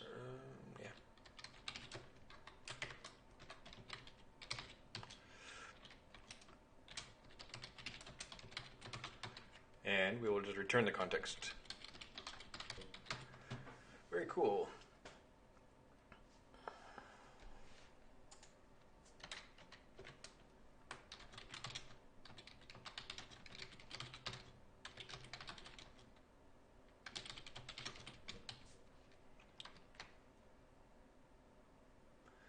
It's kind of self-explanatory. It's really, I mean, I don't want to add a comment that really just kind of describes the code. I try to add comments that are more like the why than the what. But it's not always obvious if you haven't worked with Django or something like that. So it's kind of hard to know when exactly a comment is useful. Now we're going to need to define actually a new template for this. By default, the template name comes from the class name. So we'll just hop over here to the template patterns directory, create a new file called urban design pattern tag index. It's just camel cased. And then let's see what we got there. So I'm going to copy and paste. I'm going to leave that there and copy and paste it. Just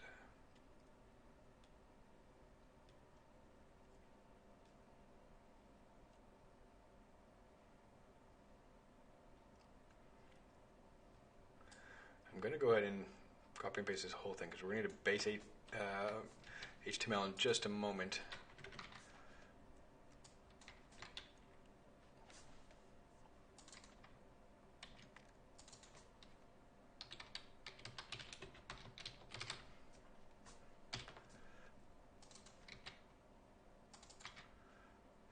Oh, right, sorry, Max, 1 second. In the docs folder, the app repo, do you want me to put all the website files in the... Yeah, just everything, preserving the structure as it is. So it's going to have a little bit, it's going to be a little bit redundant. It's going to have a docs/docs folder because the make docs, which you suggested, didn't you, using make docs. As you know, the make docs project expects the markdown files to be in a /docs folder. And we're putting this whole make docs project, not the, it's our own docs. Ah, crud, I'm losing my, I'm getting tired. We're putting the docs in the docs, that's all. And you have to preserve the file structure. Okay, it works good. I think that's about it. And I'll configure the repo in a little bit so that when we make changes there, it'll deploy to the GitHub pages and link it up. But I'm not going to do that on stream. I'm going to get to a stopping point in the next 30 minutes. I keep saying 30 minutes. All right, so we're going to have design pattern. I don't need this. Don't need this.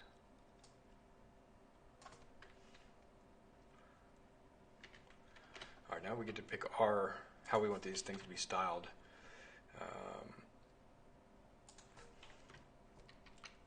They're going to be links so that we can navigate to them. But if I just use proper, what's going on here?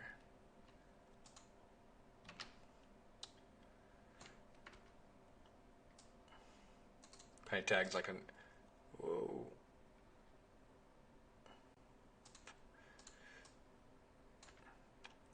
List item. Oh, okay, Dr. Unafraid, thanks for stopping in. It was good to see you again, and good luck on your projects. Stay safe, stay healthy, And I hope you don't have too much on your plate at home, working from home.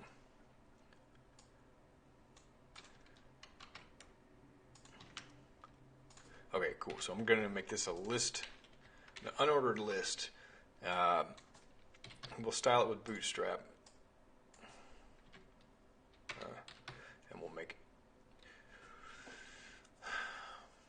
each list group item will be in. I'll have to look at how Bootstrap handles this, but they'll be like, I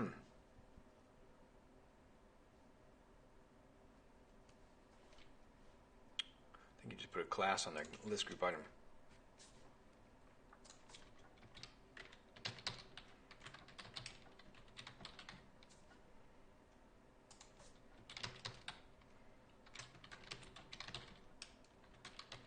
I don't know if then, well, for proper syntax, semantics, you need a list group item anyway, so it's just a matter of if the whole thing should be a link, which it probably should. So if that's the case, though, we'll come back to it and clean it up. But this is basically going to render correctly, despite the Bootstrap classes. There's nothing associated with them. Okay, and the other thing we need is just the title. Now, is it the title field at, or name? I think it's actually, no, it's design patterns have titles because they're pages. All right, cool. No design patterns found with that tag. All right, let's go ahead and create a base HTML here. We'll set that up sort of in this configuration directory. It's sort of a unique one. We don't need a whole app for it, so I'll just create a new file.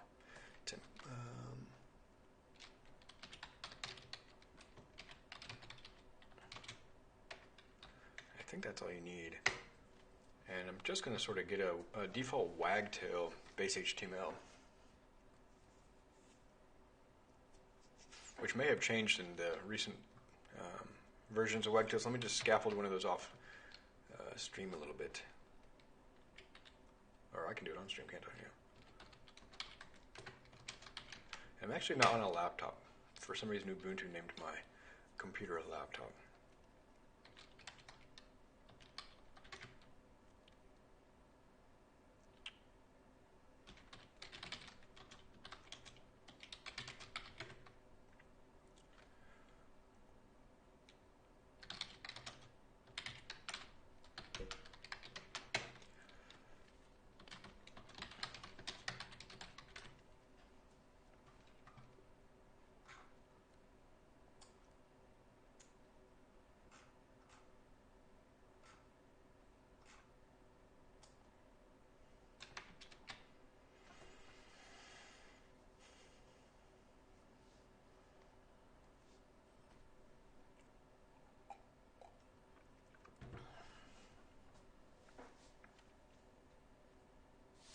All right, now we're going to just take a quick look at what a default Wagtail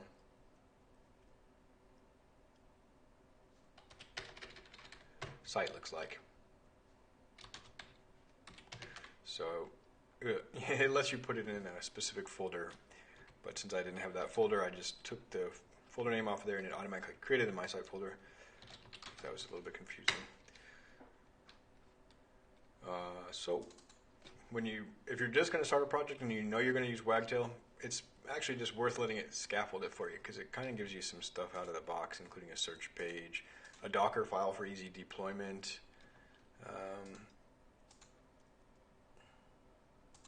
What we're looking for is this base template, which I think is just under the, you can see that Django projects have a subfolder name, which shares the name of the project. We'll probably want the 404 and the 500 as well. But you can see this nice thing, this Wagtail user bar. It's going to give us a little icon that people can click and connect. Oh, keeping track of this account. Wagtail's great. Code Red CMS, however, needs work. Code Red CMS, that's, yeah, I was checking that out. I think I saw it at the Wagtail Con or something like that, Wagtail Space. have you tried out CodeRed CMS or like on a real project, or what's what leads you to, the conclusion that it needs work just is neglected right now? Or all right, we're just going to use this base HTML as it is. Let me just scroll through real quick.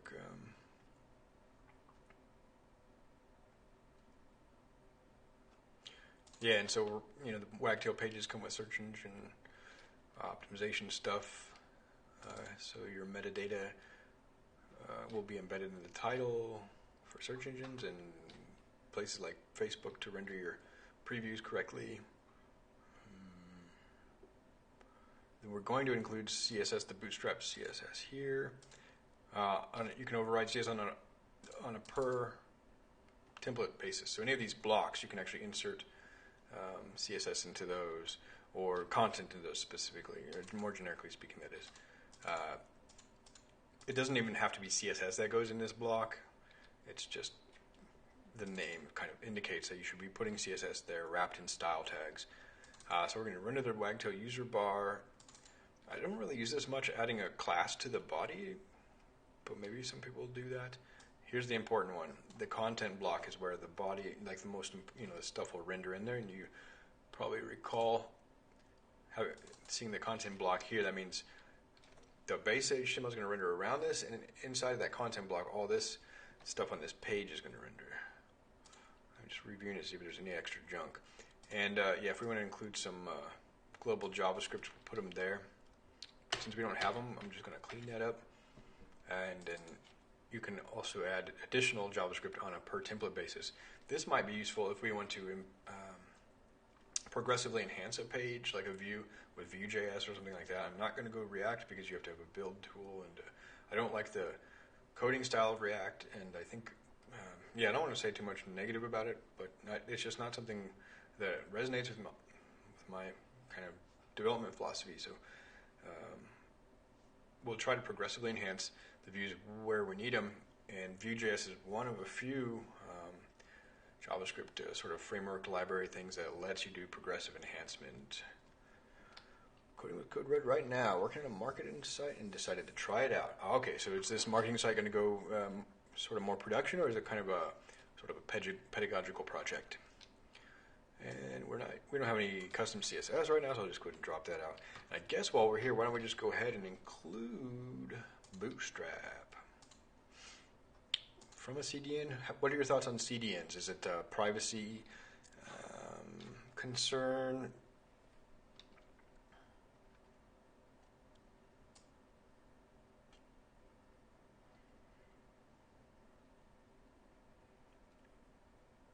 Bootstrap View. Yeah, I've looked at Bulma, and Bulma looks really nice. The reason I'm not going to use it, it's like a one developer project.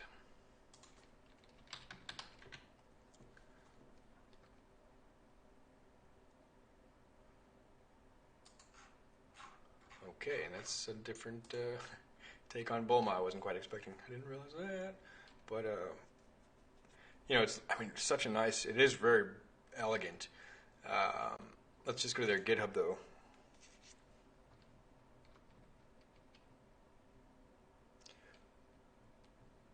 Bootstrap View. I'll have to check it out. We're not using Vue yet. And I'm kind of trying to avoid, like, even framework specific, like JavaScript framework specific stuff. All right, Max got a pull request ready. Yeah, now it says 302 contributors. That's a good sign usually. But then when I look at the contributor graph, there's one contributor who's added significant numbers of commits and a bunch of people who've done a couple of things and stepped away, kind of drive-by committers. And so that is not a good sign in my perspective, because if this one committer steps away from the project doesn't really have they'll have to figure out stewardship. That's the main reason I won't use Bulma.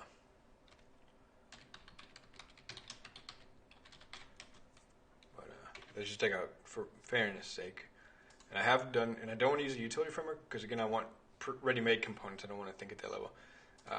So it's not just the contributor count, but it's the active contributor numbers. So let's see. There's one active contributor, 2, in just 2020, let's say just 2020.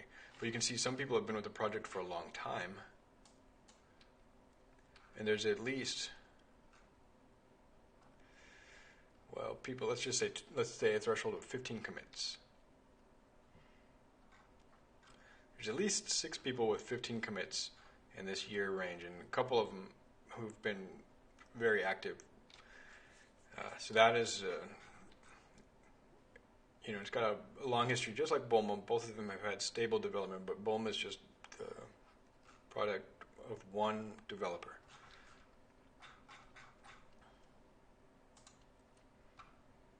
And it's not, I think, just a matter of this being sort of originally a Twitter project. I think you can look at other open source projects and have a similar takeaway.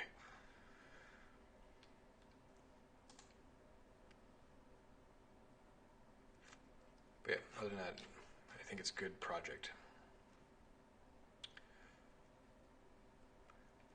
All right, Max, let's take a look at your pull request here. Adding the docs folder. Nice, 209 lines. And what do we got? All right, we've got docs/license, Creative Commons licensed, of course. There we go. And we got docs/readme, docs/cname, so that'll be good when we go to deploy the docs. And then the docs markdown files, looking good, looking good. And the make docs YAML, which just has sets up our navigation menu and associates it with the URL. This looks great, Max. Thank you very much. We will go ahead and merge. I have to approve it. And we're going to probably rebase it, so I'll need to rebase. We'll just see. You'll need to rebase your changes into my branch when the time comes. Very cool.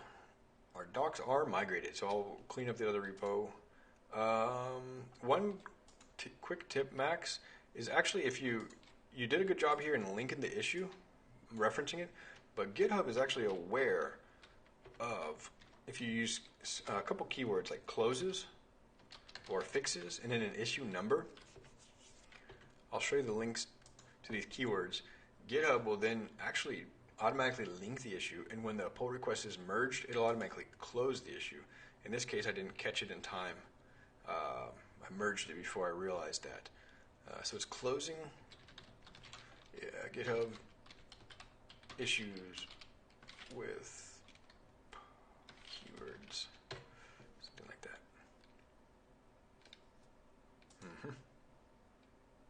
It says it's an enterprise thing, but this works in the regular GitHub interface. So you can use close, closes, closed, fix, fixes, fixed, resolve, resolves, resolved, and an issue number. And you can actually close multiple issues. Yeah, it's pretty cool. There's a lot to learn, a lot of nuances to learn about all of our tooling, all the projects. So yeah, there's you'll be, you're already teaching me stuff, and so that's the whole point of Code Buddies. Like, we help each other grow. We help each other learn at our growing edges. Very cool. So I'm going to be closing, in fact, 2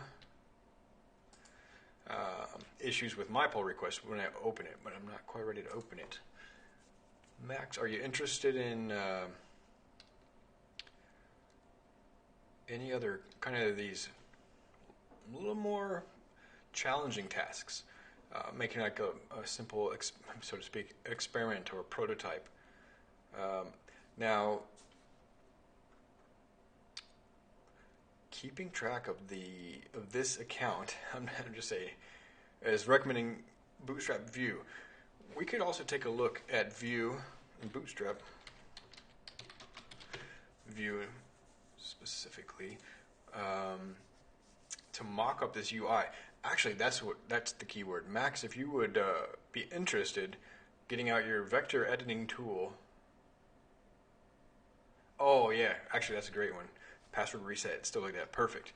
Yeah, and if you want some copy and paste code, check it out. I've been writing this project for a while, and in our accounts. Oh, wait a minute.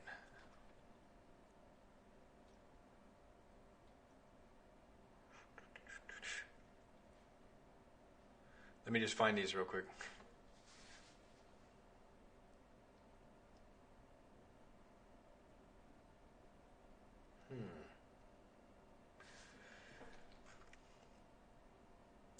Maybe I didn't get to reset and copy. Oh, here they are. We may or may not want to use this, yeah. But because password resets in particular are a little bit of a challenge, it might be good to use a ready-made library for this. And there's one called Django registration. And I've written some templates. You can literally just copy and paste. Open a, doing a branch. Feel free to try this approach. If it works, it'll save you some time. Because it took me a while to figure out the nuances. Just like that user profile, when we created the custom user model, it was surprisingly difficult. Anything relating to like passwords and all that stuff, there'll be gotchas. And this Django account, Django AllAuth, that's a good recommendation too. We would want to think if we're going to support OAuth sources, or if we're just going to use our own internal user accounts primarily.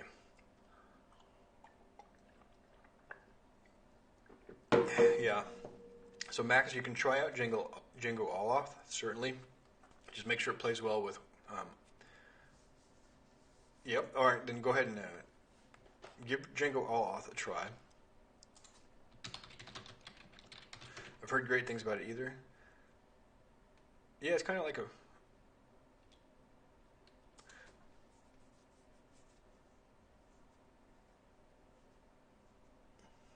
Yeah, however you... Just create a branch and do an experiment in that branch. Because we're going to need to make sure it works with the Wagtail backend now. It should be fine, but... So we'll need the model backend because we have a custom user model. Yes.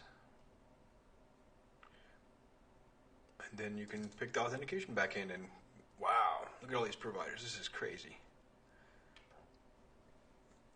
Yeah, thanks for the recommendation. Keeping track of this account. What shorter name can I call you, by the way? Just something, what do you have like a nickname or anything? Wagtail and CodeRed. Yeah, let's take a look at CodeRed again. I haven't looked at it in a while, but I sort of had that impression of it not being well maintained, and I didn't want to invest in it. An unmaintained project. We had to remove some unmaintained modules just from from this Django project as well as Meteor.js projects, and it can be a pain. Keep, yeah. All right, I'll just call you Keep. All right. Wagtail CodeRed.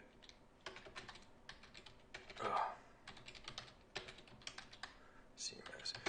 It looked really good at the presentation, like Wagtail Space 2018 or something. And the website looks pretty nice because it's Wagtail, but I think I liked that they had all these custom widgets they made, and they're already using Bootstrap 4. Okay. Yeah, these custom stream fields, that was one of the exciting things. But I think there's just Wagtail,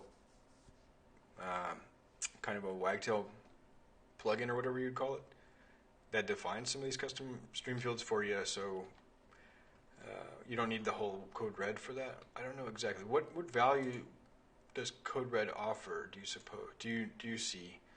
And another thing is it's kind of like more geared towards this company than just being its own open source project with a company backing it. I think Wagtail does a pretty good job of balancing that. When you go to the Wagtail website, it's about the open source project, but they have a consultancy who are the main Torchbox, so there's a separation there between the open source project and the consultancy. But Torchbox are the creators and maintainers of Wagtail. They're very responsive. I think that's a better model. Wagtail 2.9 is out. That's probably what we're running now. You ended up replacing half of CodeRed? Yeah. Variant of Wagtail. Yeah, and how much of a variant? Is it like a fork of it? For example, can you install Wagtail 2.9 right now? Or will CodeRed break? That's why I kind of just shied away from it. If it's just these widgets, if that's what it's adding stream field widgets, then I think there's another way of getting those. Wow. All right, so this is a great suggestion. I'm going to add your suggestion to the issue, and there we go. And I'll go ahead and assign you. Max, did you assign yourself? Oh, no, yeah, go ahead and assign yourself, Max. It's cool. That's good. Good move. That way we can keep track of who's doing what, and we don't step on each other's toes by accident.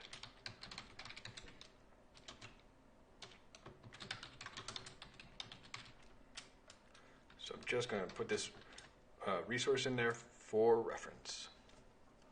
Yep. Yeah, certainly if you're just feel inclined to take an issue, put your name on it, and then I'll know that I can put my efforts into a different feature, and we won't clobber each other's work, and we'll work a little bit more efficiently that way. Looks good. Thank you very much for taking this follow-up issue. All right, so we're doing pretty good. Let's see, almost at 3 hours now. I still have a few things to do.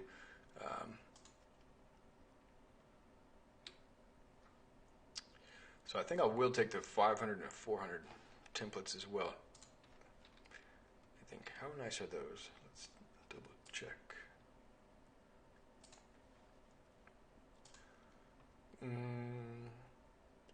Yeah, it's something. Gives us a good start. I just don't know if I have to wire anything up.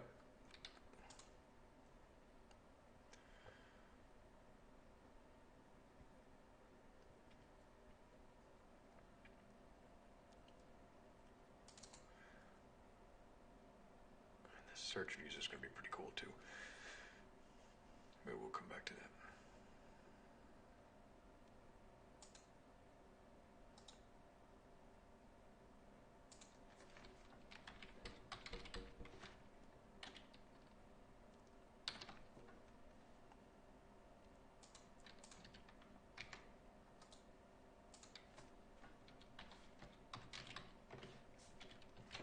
Alright, so here we've just added the base templates, so I'll go ahead and close this out. I can always scaffold another Wagtail project in a later date.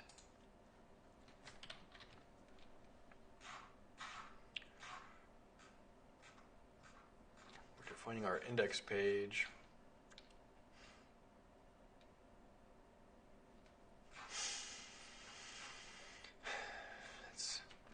I don't think we'll add an image today.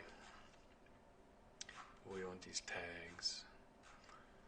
Tag index, that's where we're at. Alright, good.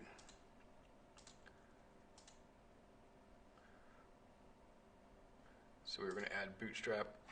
And Bootstrap view, what does this bring to it? Just view semantics, view components with Bootstrap semantics, I suppose. Have you used Viewtify or Quasar? I'm actually leaning towards using Quasar for our user interface. For like the map, the 3D map potentially will be done with a mapping library like eCharts or something, but the general overview interface is going to have like a widget on a sidebar of actions.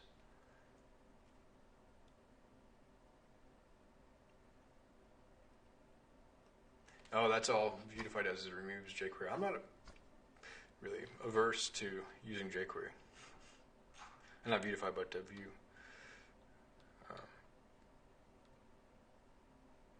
Let's see here, though.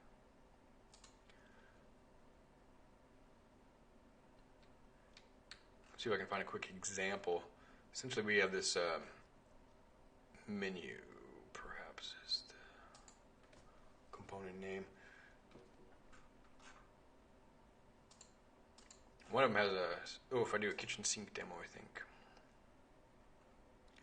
I haven't looked at this in a while, but they have these layout drawers, and I think those drawers, when they collapse, can be sort of iconified. Yeah, like this. Basically, you're making like a Gmail interface or something. You can pop those out so it has the full text, or you can collapse it. And if you look at games like City Skylines or whatever, there's a bottom menu and a sidebar menu in some cases. So we're going to explore like this. This is nice. And that'll allow you to toggle between different views of the different lenses of the urban environment, like land use, housing, utilities, whether it's education or fire coverage or things like that. We just need a natural interface for that. So that's what I was kind of thinking about Quasar, and then you sort of get in the realm where you get kind of a desktop app as well.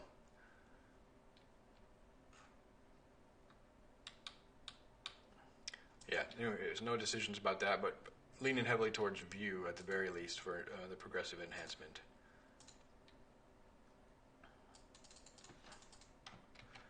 All right, so another digression. All right, we're going to use CDN until somebody complains.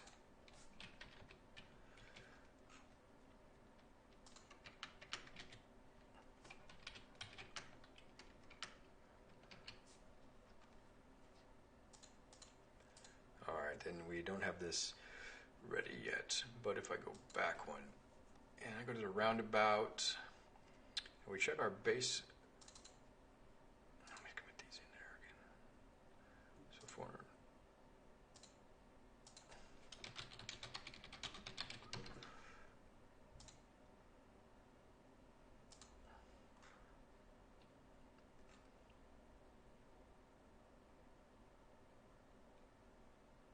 And I think we need a container then.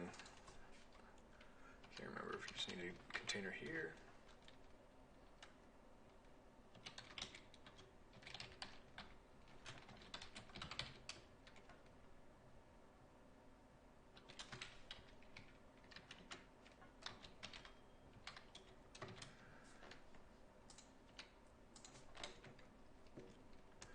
That should do it. I don't know if we need a flex.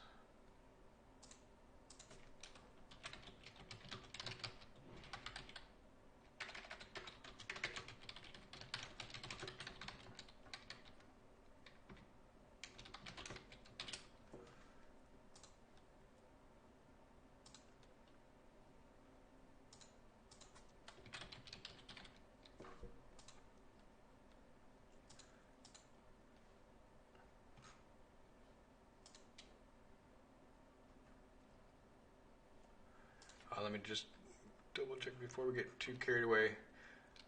Before I get the index page, I need to commit these, this migration, so that it's kind of a single purpose commit. Okay, where did that go? So we're done with user.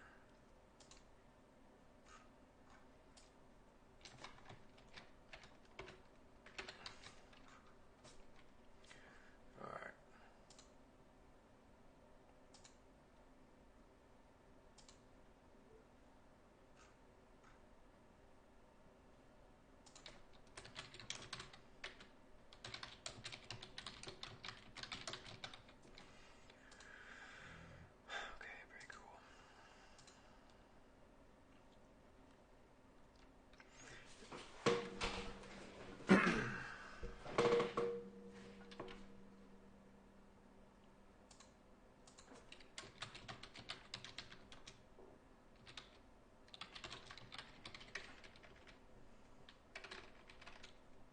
Well,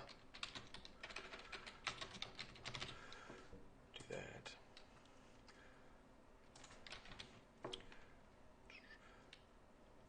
Yeah, it's kind of unfortunate that so many people have an aversion to jQuery. I think it's still pretty useful and does a good job on a lot of levels.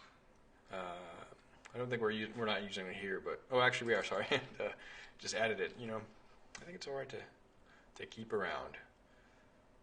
Maybe it's not as actively developed over the last few years, but certainly not something we just want to throw away because it's not super excited. Slug URL.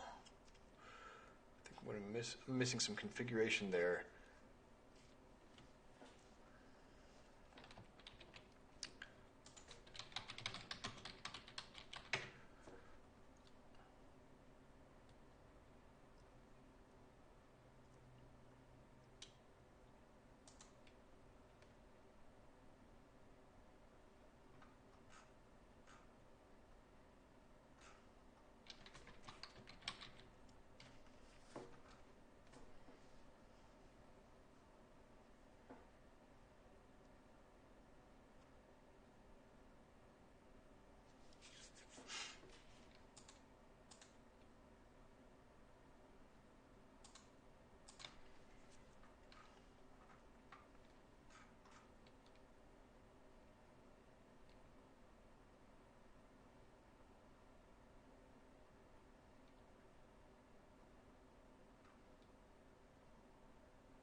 I don't know how these are going to get wired up. This is kind of strange. And we're not getting a 404.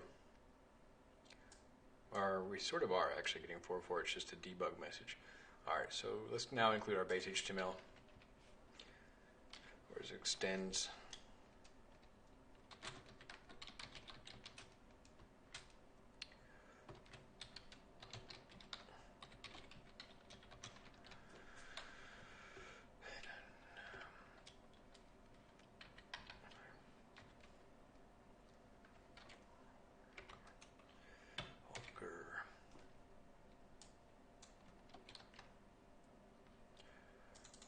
Double check this. I'm going to have a little bit of trouble here figuring this out, I suspect.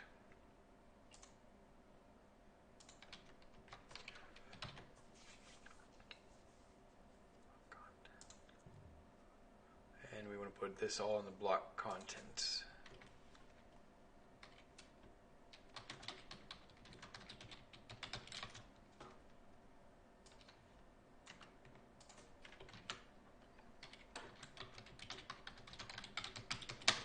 Yeah, I hope I'm going to be able to get to a stopping point, but I'm not exactly confident of that. So if we just refresh this roundabout, base HTML does not exist. It wasn't registered.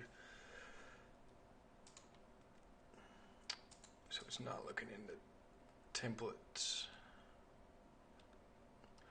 directory in our configuration. Alright, so that's not a big deal. I think if I move it up one level to here, then we should be good to go.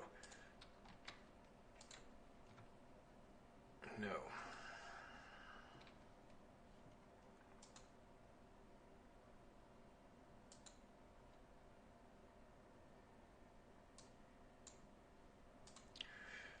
Alright, we're going to refer to Western Front again. There's a configuration option, set.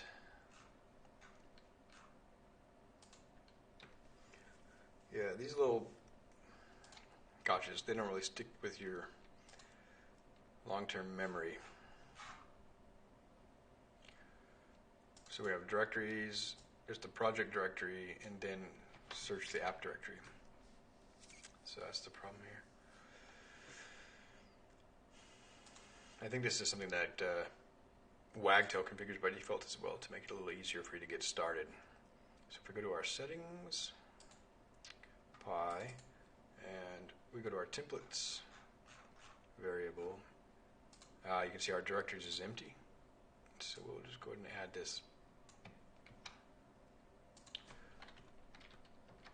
templates directory, and that is at the project directory. So we don't want that in the configuration directory. We want it up one level in the project folder. Alright, now let's hope it picks it up. And project directory is not defined. That makes sense.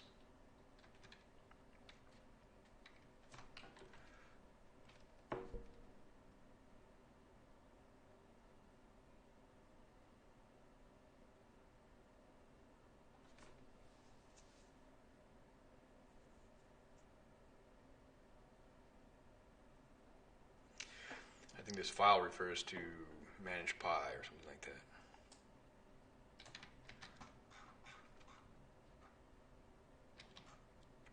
Yeah, so for some reason they swap it out. Base dir is equal to project dir.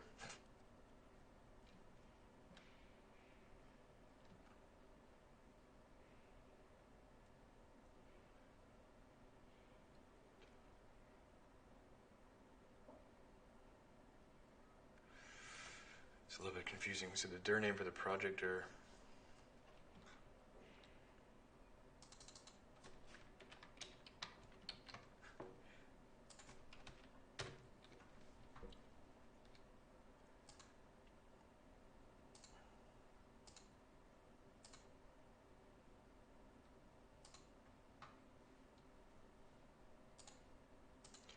Let's just see what happens.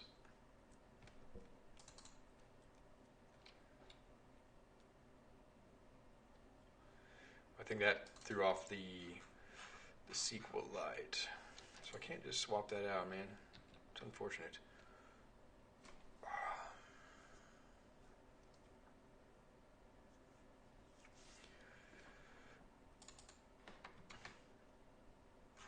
Well, what if I just put project dir instead of...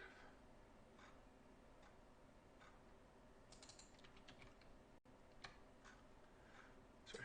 Base dir instead of project dir. Oh, that should work. And we're going to refresh now. Good. All right, we got Bootstrap in there. I'm getting tired. Dir's going to be empty. How's your static files finder and static configured? Let's double check.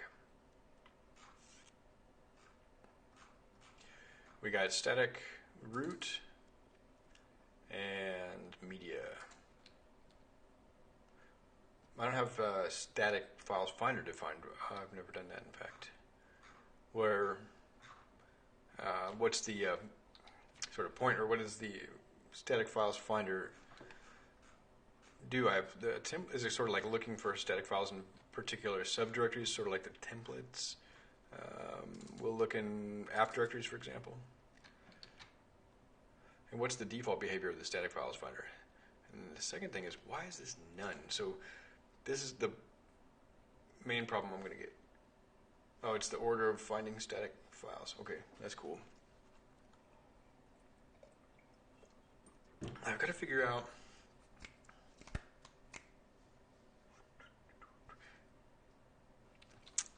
first thing I've got to create an instance of this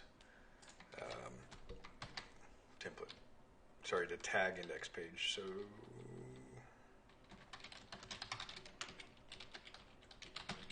let me just read my models again real quick. I think we're good with settings now. I think we're good with design patterns. Questioning this slug. We're good with base HTML. And the tag index we'll need to come to. I've got basic HTML. Alright, so urban design pattern tag index is a page with max count of 1, and that's what's going to get our tags. But I don't know how Wagtail's going to know to treat this as the tag index. Well, let's find out. If it does,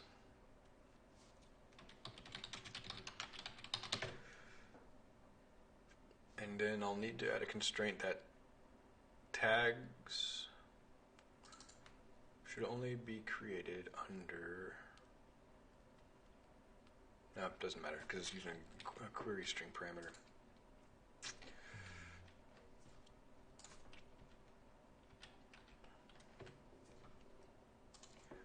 Whoa.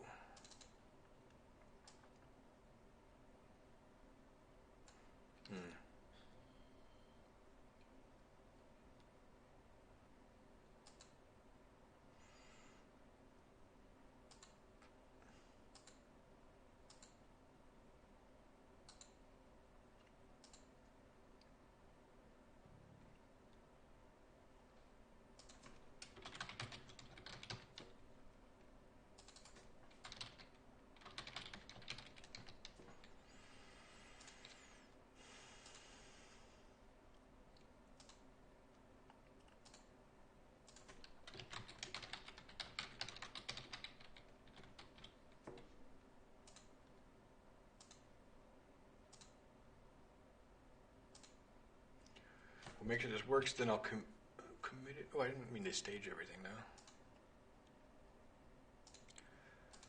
So if I go to the Wagtail admin and create a page, underneath this page, we'll just call it tags. And it should automatically get tags as the slug, and we'll save that, publish. I just don't know how Wagtail would pick that up. I would think that would be too magical. Args is not defined. So this is my get context. Args and quargs, right?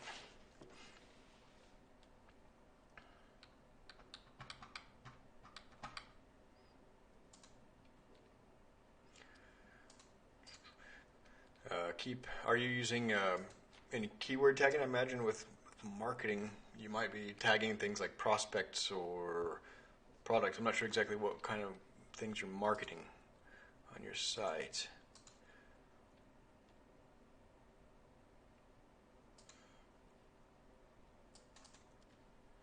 Good grief.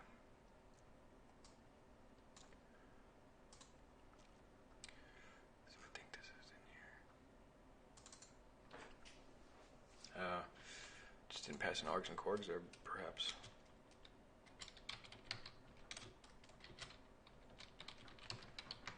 Maybe? Let's find out.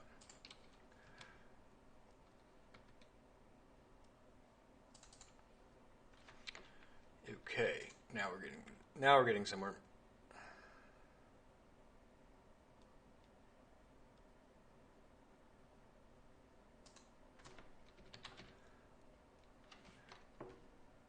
That's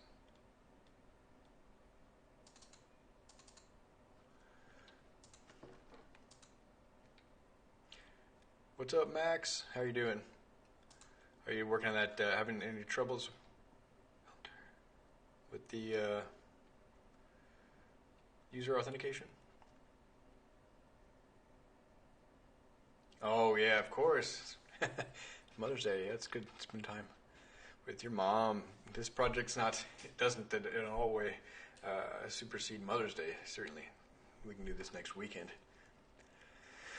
Oh yeah, cool. And if you want to spend some more time with your mom, that's fine as well. It's nice of you to stop by too. It's cool to check in. But definitely take the opportunity to spend as much time with your mom as you can.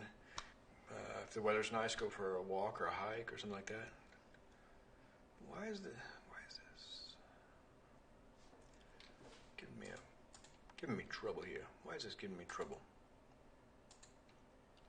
Query dict is not callable. Oh, because I'm assigning.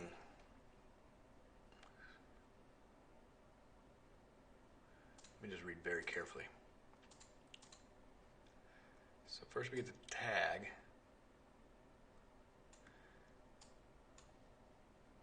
So I'm calling super. Get context. And they're just passing in the request, you know?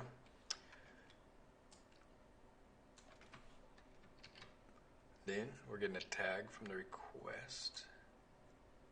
Oh, that's the deal right here. I gotta use the get method of the get dictionary. The query string dictionary is what it means here, I think. By query dict. Good. And then this was just my mistake again. Alright. And I didn't pass in the tag, so I can't find anything. But it should at least give me... Yeah, it's rendering in the Bootstrap. Let's just give it a paragraph tag.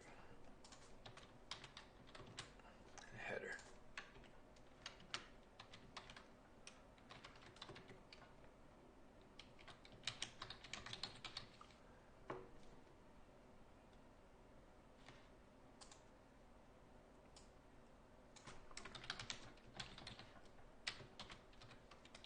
Alright, good. So the thing is we don't have a query string, but if I put a query string in there and I put tag equals, what was it, traffic? Manually, we'll have a roundabout. And probably I'll make this list item clickable, but there we go. Now the thing is, oh my gosh, it just worked. That's magic. So that's the danger of a framework. It's magic, but it's also the power of a framework. Calls your code. You just define your code in a way that lets the framework hook into it and call and do magical things. I'm glad that worked. All right, 3.5 hours. This is a great stopping point. We've made progress. Initial list of, sorry, I'm getting so tired. A way for people to share design patterns, urban design patterns, and we'll build on it. We got a base template in place. I'll go ahead and make some commits here. So the model looks good. The index page, and there's only one instance of that. So if I go back to the admin and I go to add a child page, all I can add is new urban design pattern. Beautiful. And another thing we'll do is add these design patterns to the Wagtail admin. I'll go ahead and create an issue for this. Max, this might be an interesting one for you as well, to start learning Wagtail.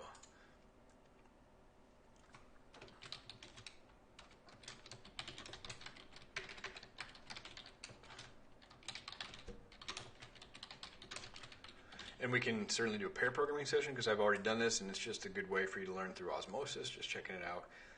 while I write the code.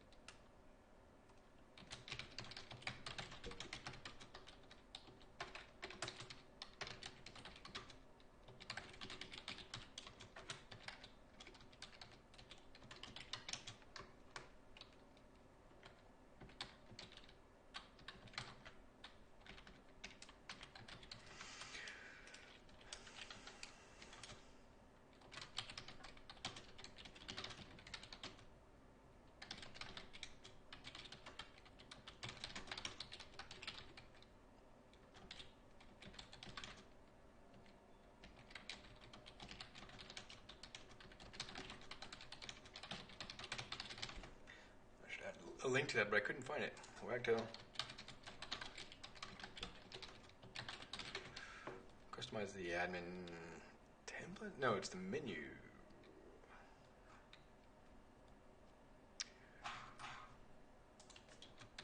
Might be using the wrong. Hey, what's up, Max? Sorry. What providers are we going to use? Good question. Just try to get it working. Django OAuth. Providers. Get it working with one simple one. I guess GitHub. What do you think?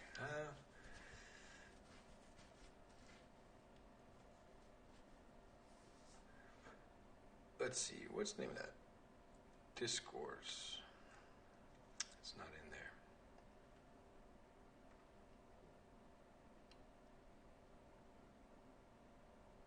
What do you think? GitHub, GitLab, Orc ID might be a fun one, but yeah, just don't get too carried away. Just let it, just follow your intuition here. Something that'd be relating to urban design, and just get a proof of concept out there. You don't have to spend too much time on it.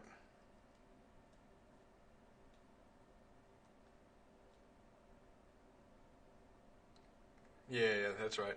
Just get the first one done. Man, this is pretty cool. There's quite a lot of them.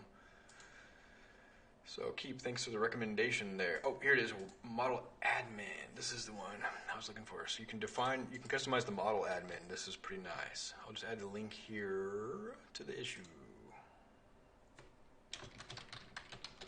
Create a custom.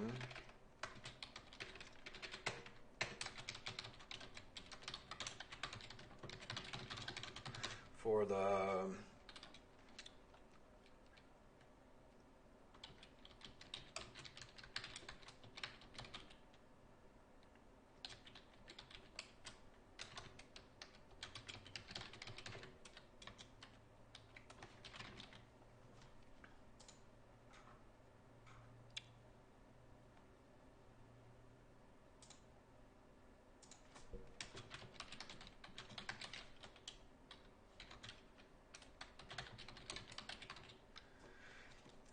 cool. And it's an enhancement, good first issue, help wanted, and I think we should have this as part of milestone 0.1. It's kind of growing, the 0.1 milestone, but I think all these will be a very good minimum viable proof of concept for at least, well, both the pattern library and maybe the generic interface for exploring urban, I guess urban design data, this is not so much going to be a proactive project at this point. We're going to be looking at existing data and kind of analyzing quality metrics like walkability or access to, well, key infrastructure. So walkability is a good score, actually, because that means how many grocery stores can you walk to, how much you have to rely on a car. We don't have a real clear picture in mind, but we'll have to draw the line to get a 0.1 release made sooner than later. Cool, so our tags page is working. Here we have just added the urban design tag index page. I'm going to do one more task after I get these committed. I'm going to add the urban designs index page. We'll be good to go. New stuff to play with on GitHub. What was this change here?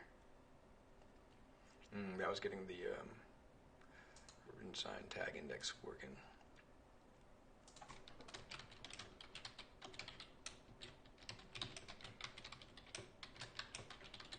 It is verbose, but I haven't had any complaints from chat, so I'm just going with it.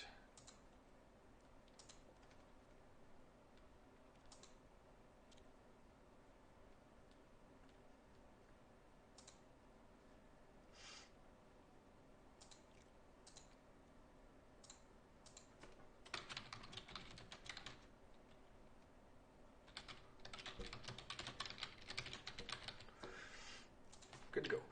Great. Now we're going to create one more index. This index page will be to list the urban design patterns. So it's an urban design pattern index, slightly different than the tag index. I don't know the class order.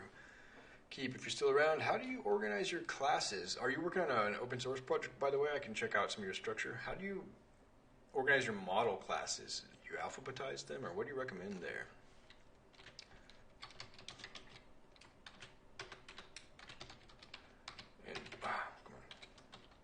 Inherit from Wagtail page, like everything else so far. We'll have a max count of 1. And it's just going to have a title, urban design patterns or something. We'll edit that through the content manager, but we're going to override the context just like we did previously. And instead of filtering the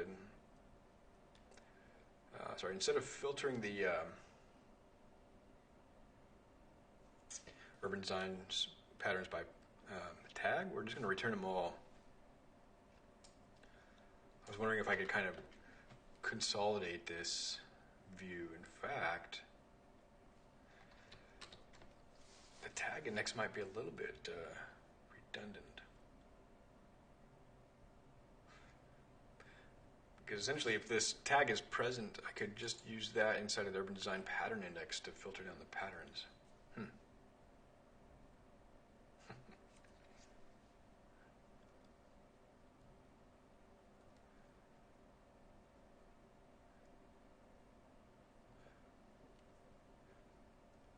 Sure.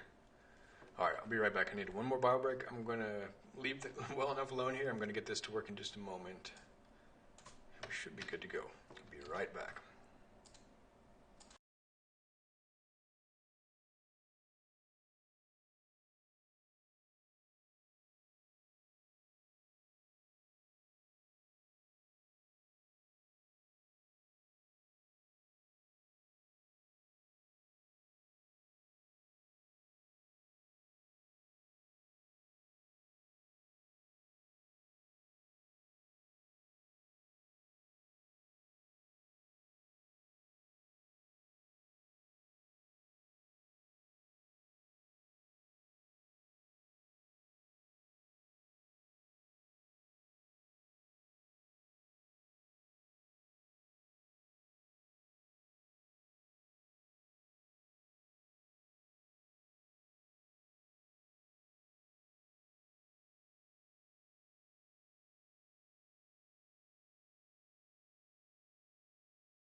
All right, thanks for your patience.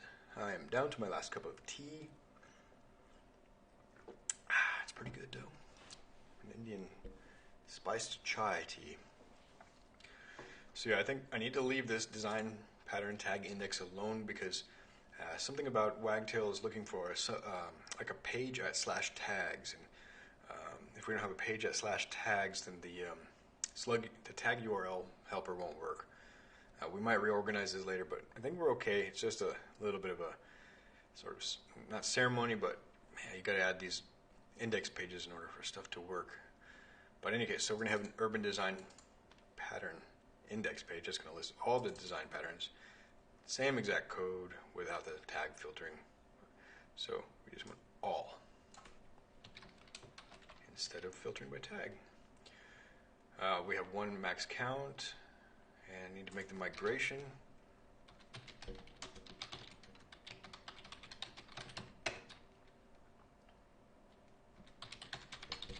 Migrate, R-A-T-E, and run the server. I'll commit these migrations once I know they work as expected. But essentially, if we go back now to the welcome to your new Wagtail instance, I create a child page. Now it says, well, you can create one of two types. So you need to create one. You have to choose, you have to choose one. Now, since there's only one instance of the urban design pattern index, if I go to create another child page, Wagtail knows that I can only create urban design patterns, so it just suggests me that field by default. Okay, so we're good to go. However, we've already created a couple urban design patterns. Let's just go ahead and take a look at the urban design pattern index live. It says, well, we don't have our template. So I think the model is going to be fine, but I'm going to just wait one more moment. Add this HTML. I'm going to just try to copy and paste from the tag index. It's basically the same thing.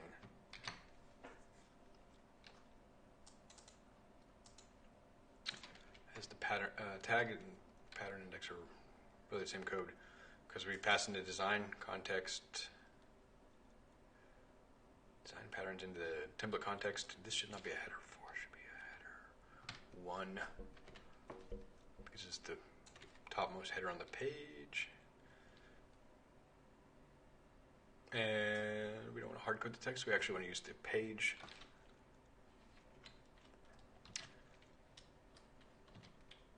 Dang it. There we go. So the page header, title, it's not header.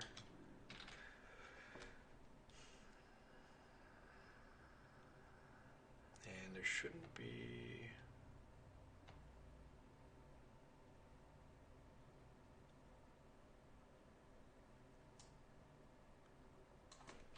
I guess there could be a case where there's no patterns found.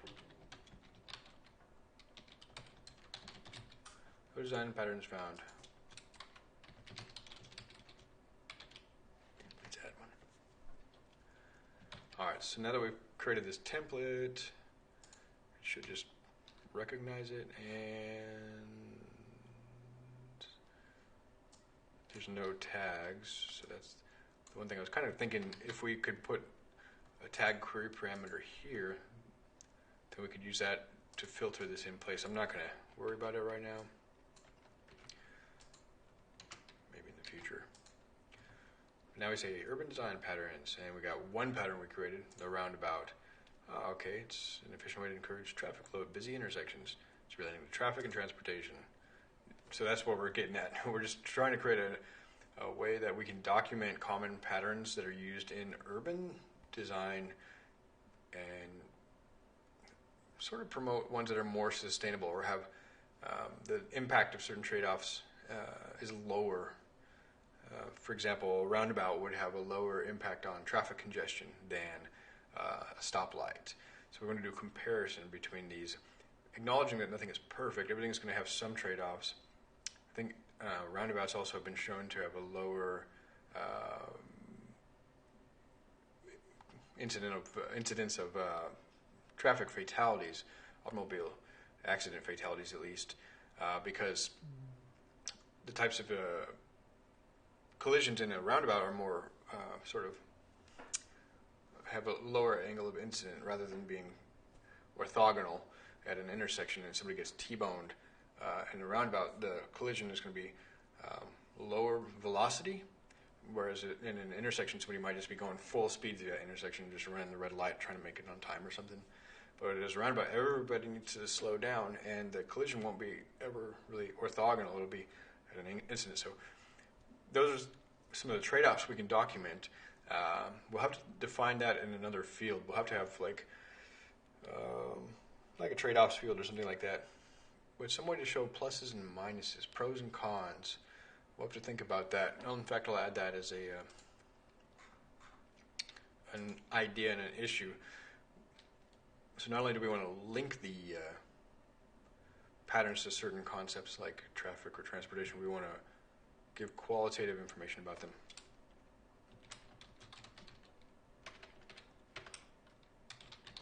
Yeah.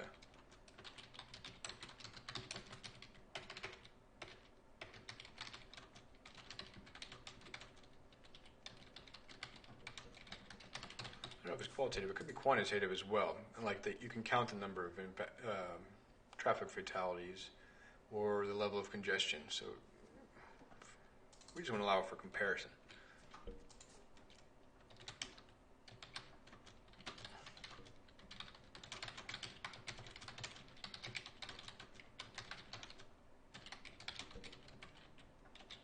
Open design, what's the word there?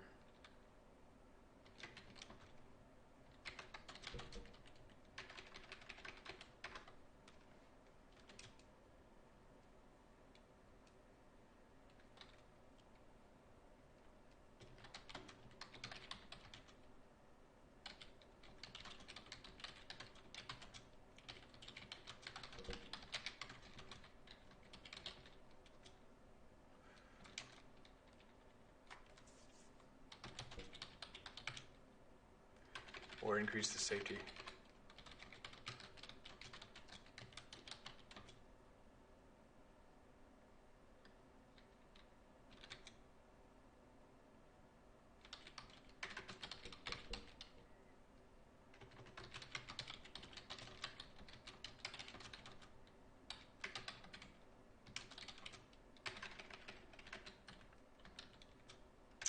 A good way to document.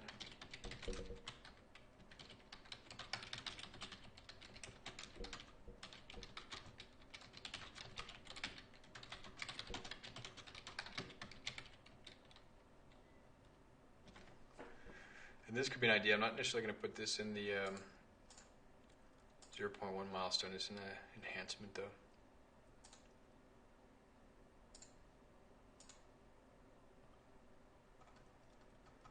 And it could be that just linking it to congestion could be sufficient. But somehow it's like reduces congestion. Or it has a higher congestion or lower congestion. Comparing things on some kind of a spectrum. Yeah, this is just a brief, basic idea. I don't really know how to take it forward. All right, let's go ahead and call that good. And I need to go and just relax for a while. So we have our model. It worked good.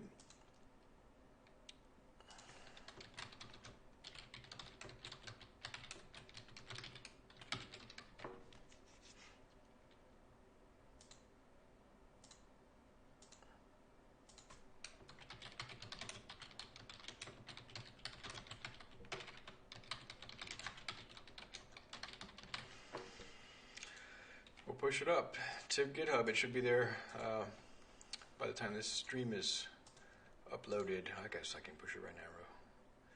One moment.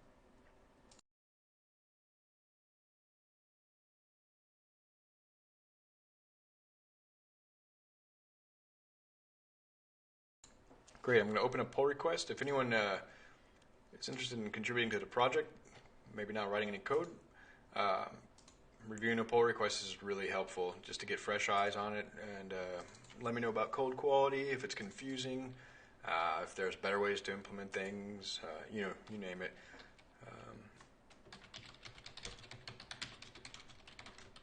Initial prototype of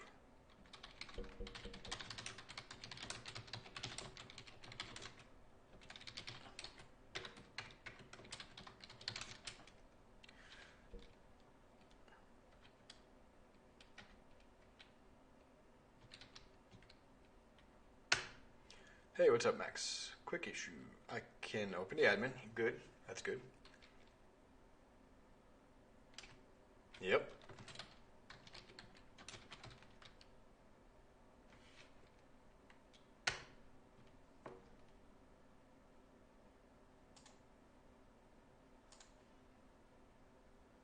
you can't open the admin while running Django.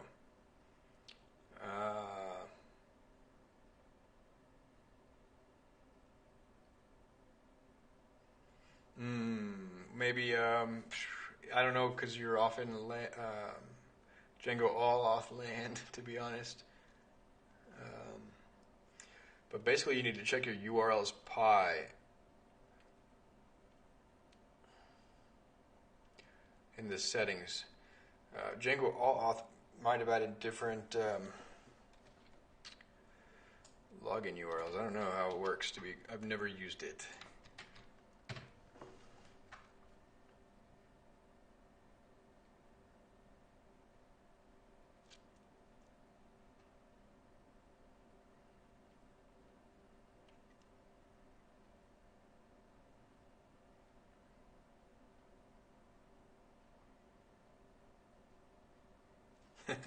Yeah, read really closely the Django all-auth tutorial.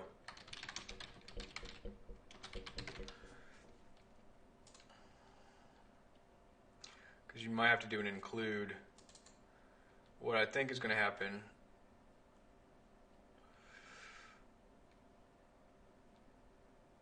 Can you just go to /login? Can you just go to the base structure /login? Because I think we're going to be deprecating the Django admin. I'm surprised it collided.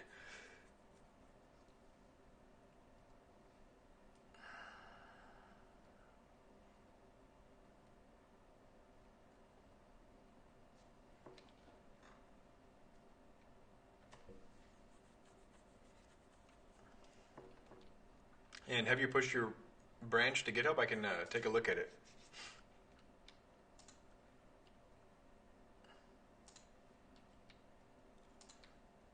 All right. Let me see if I can.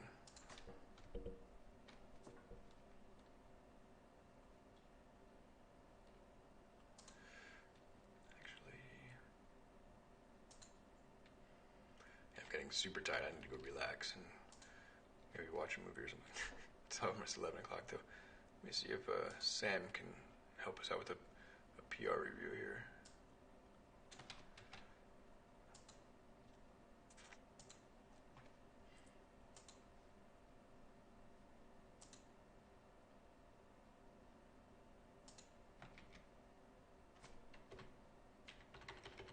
Huh. Weird. I guess they have to be a member of the organization.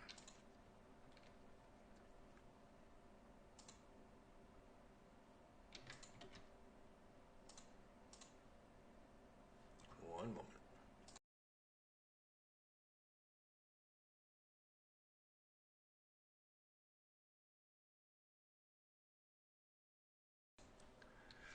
Alright, then we can have more pull request reviewers.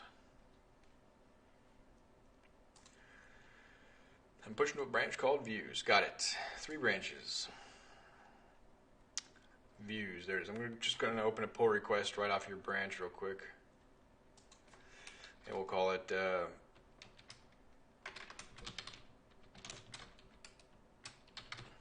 all-auth.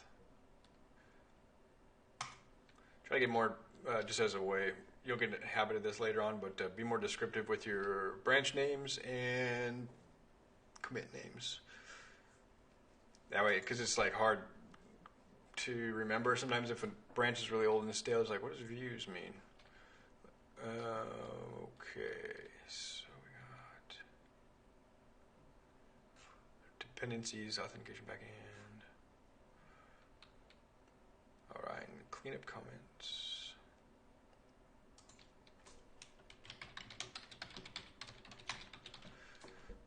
Just as a reminder, I'm going to look for your URLs. Django URLs, and you don't need the comment there. Yeah, so the login should be account/login. Yeah, it's cool. No worries. Just kind of giving you sort of constructive feedback. You'll get in the habit of this kind of stuff.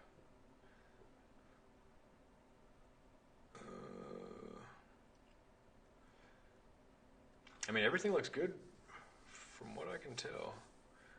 The only thing I can think is that somehow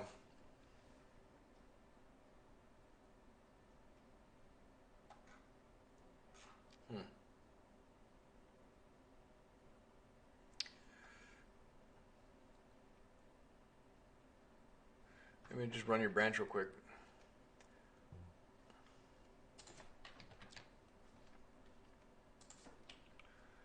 Did you need to run any migrations when you ran the OAuth? I'm sure you probably did.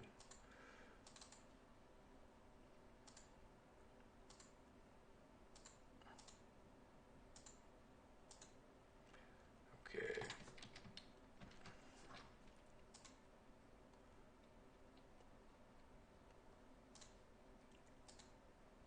Yeah. All right, so let's just check out. I think it was views, wasn't it? Git fetch.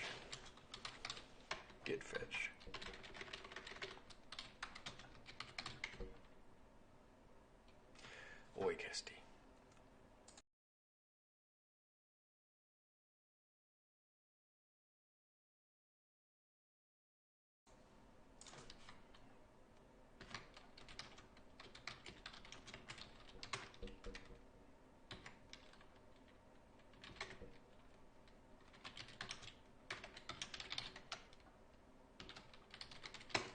Doesn't break stuff. Okay, so then, yeah, I have to do the pip install.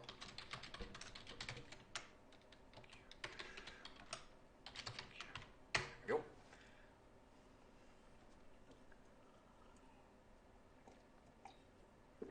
Alrighty then.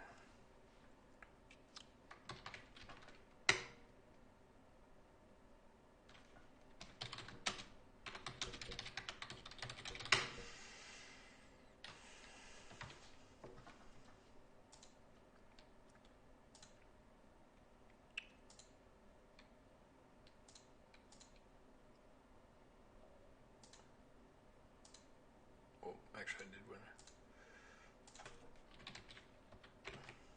All right, so we got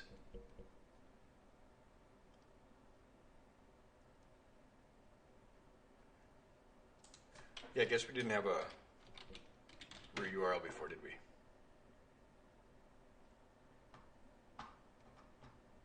Site matching query does not exist.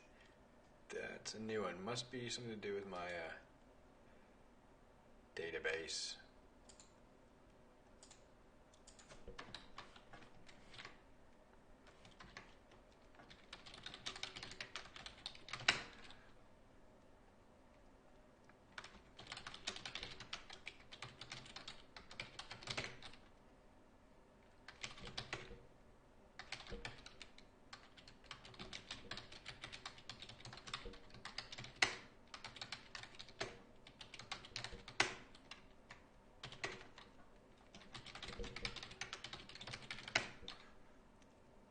Good. Now we're up and running, and if I refresh, site matching query does not exist.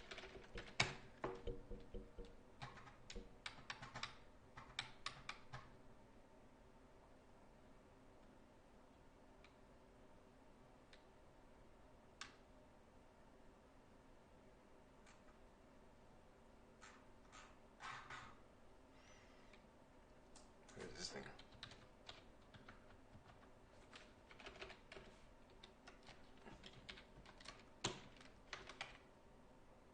Nope. Alright, what is this? Site matching query does not exist. Man, maybe Django OAuth is not the right way to do.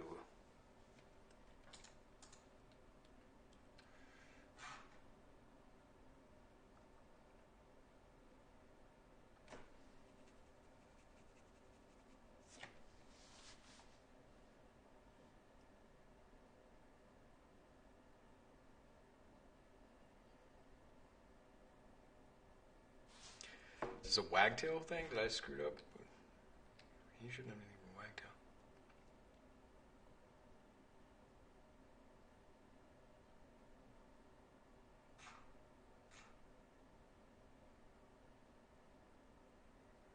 Weird.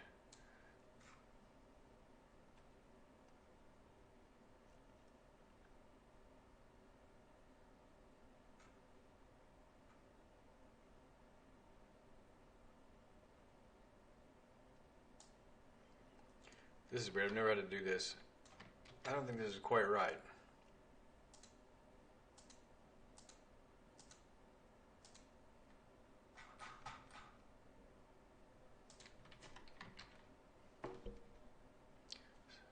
I'm going to go ahead and try it. Try that out. Okay, that worked.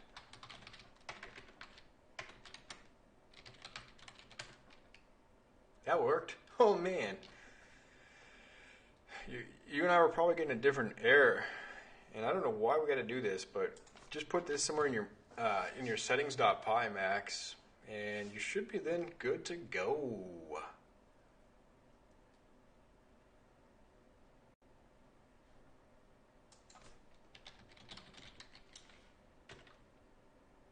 Then you'll have to just further work on the accounts login stuff. I can't really help there. I've never done that, but this Stack Overflow question. I gotta log in. Then I'll do this over my other browser. So I'm logged in there. Remember to always give the updates if you get a good answer. Update the answer and the question.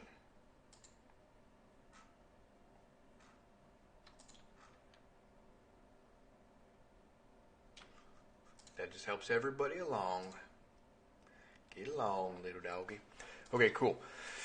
All right, it's been 4 hours. This is more than I wanted to spend today on the live coding session. Max, are you thinking you're doing all right? Are you going to spend some more time with your mom today, dude? Trust me. It's super important. Not trying to give you a hard time, or really it's not my place to tell you to do what you want to do or what I want you to do or anything. Just do what your heart tells you to do. Cool. All right. Yeah, it's good opportunity of any day of the year. It's a great time to spend with your mother. Okay. So yeah. Oh, nice. That's cool. Yeah, and take your time. We're not in a rush here.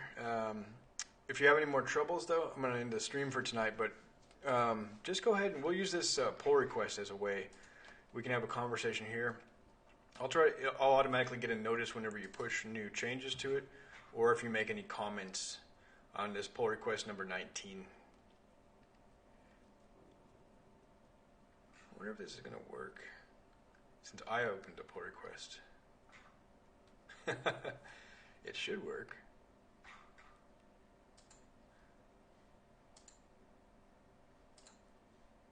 I can't approve it. Oh man, I have to close this one. Max, go ahead and open a pull request real quick from your branch. This is a good practice anyway. Even when you just get like 1 or 2 commits in, it's super early in your work and a lot of things are uncertain.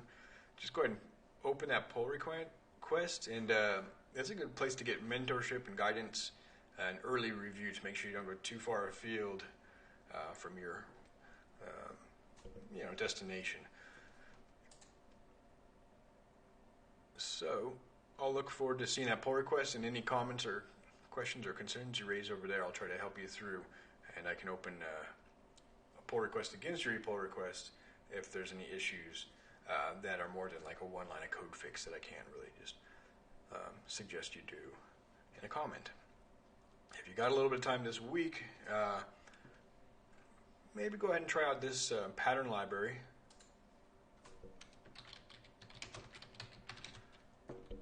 Feature, and let me know your thoughts. I can make any changes you suggest. This will also mean that you'll get to check out how Wagtail works. Let me just add that.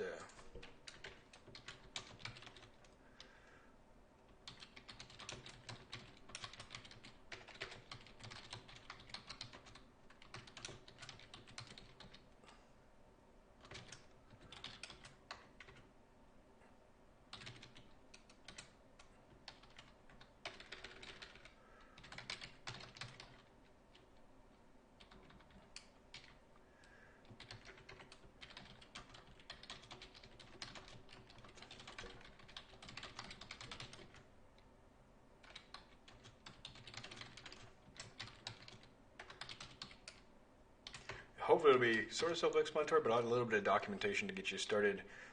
We're going to have an urban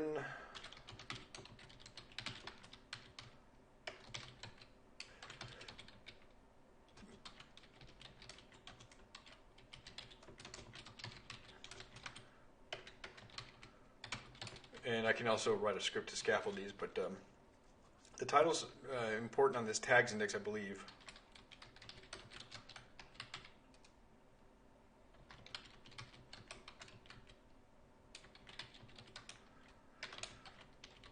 This title has to be tags. Kind of weird like that.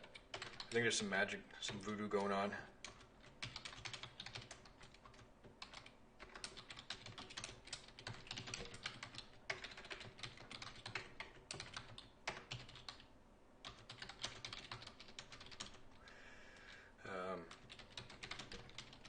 If you follow these naming conventions, you can view them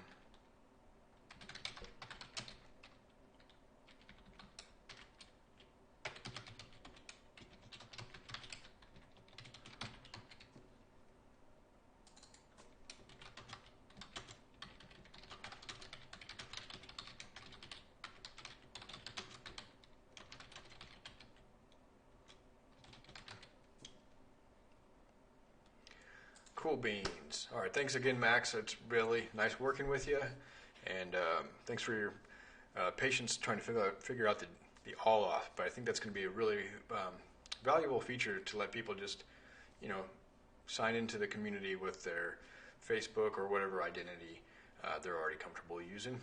GitHub is our first one we're going to try. Hopefully there won't be too much difficulty using GitHub OAuth. All right.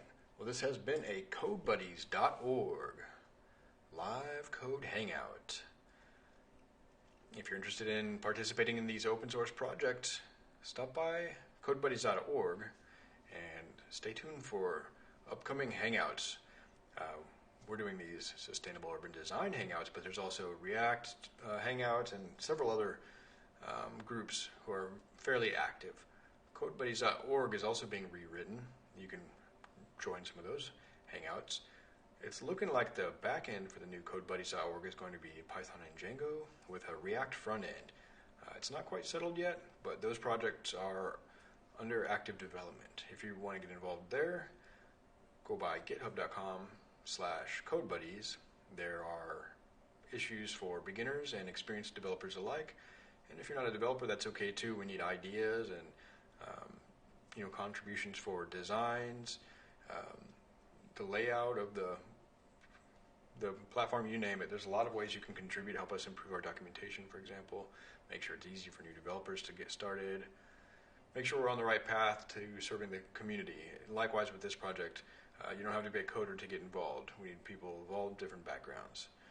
So thanks everyone for hanging out. It's always nice to have company on the Twitch stream. This has been it for the CodeBuddies.org live coding hangout. Have a great day and stay well.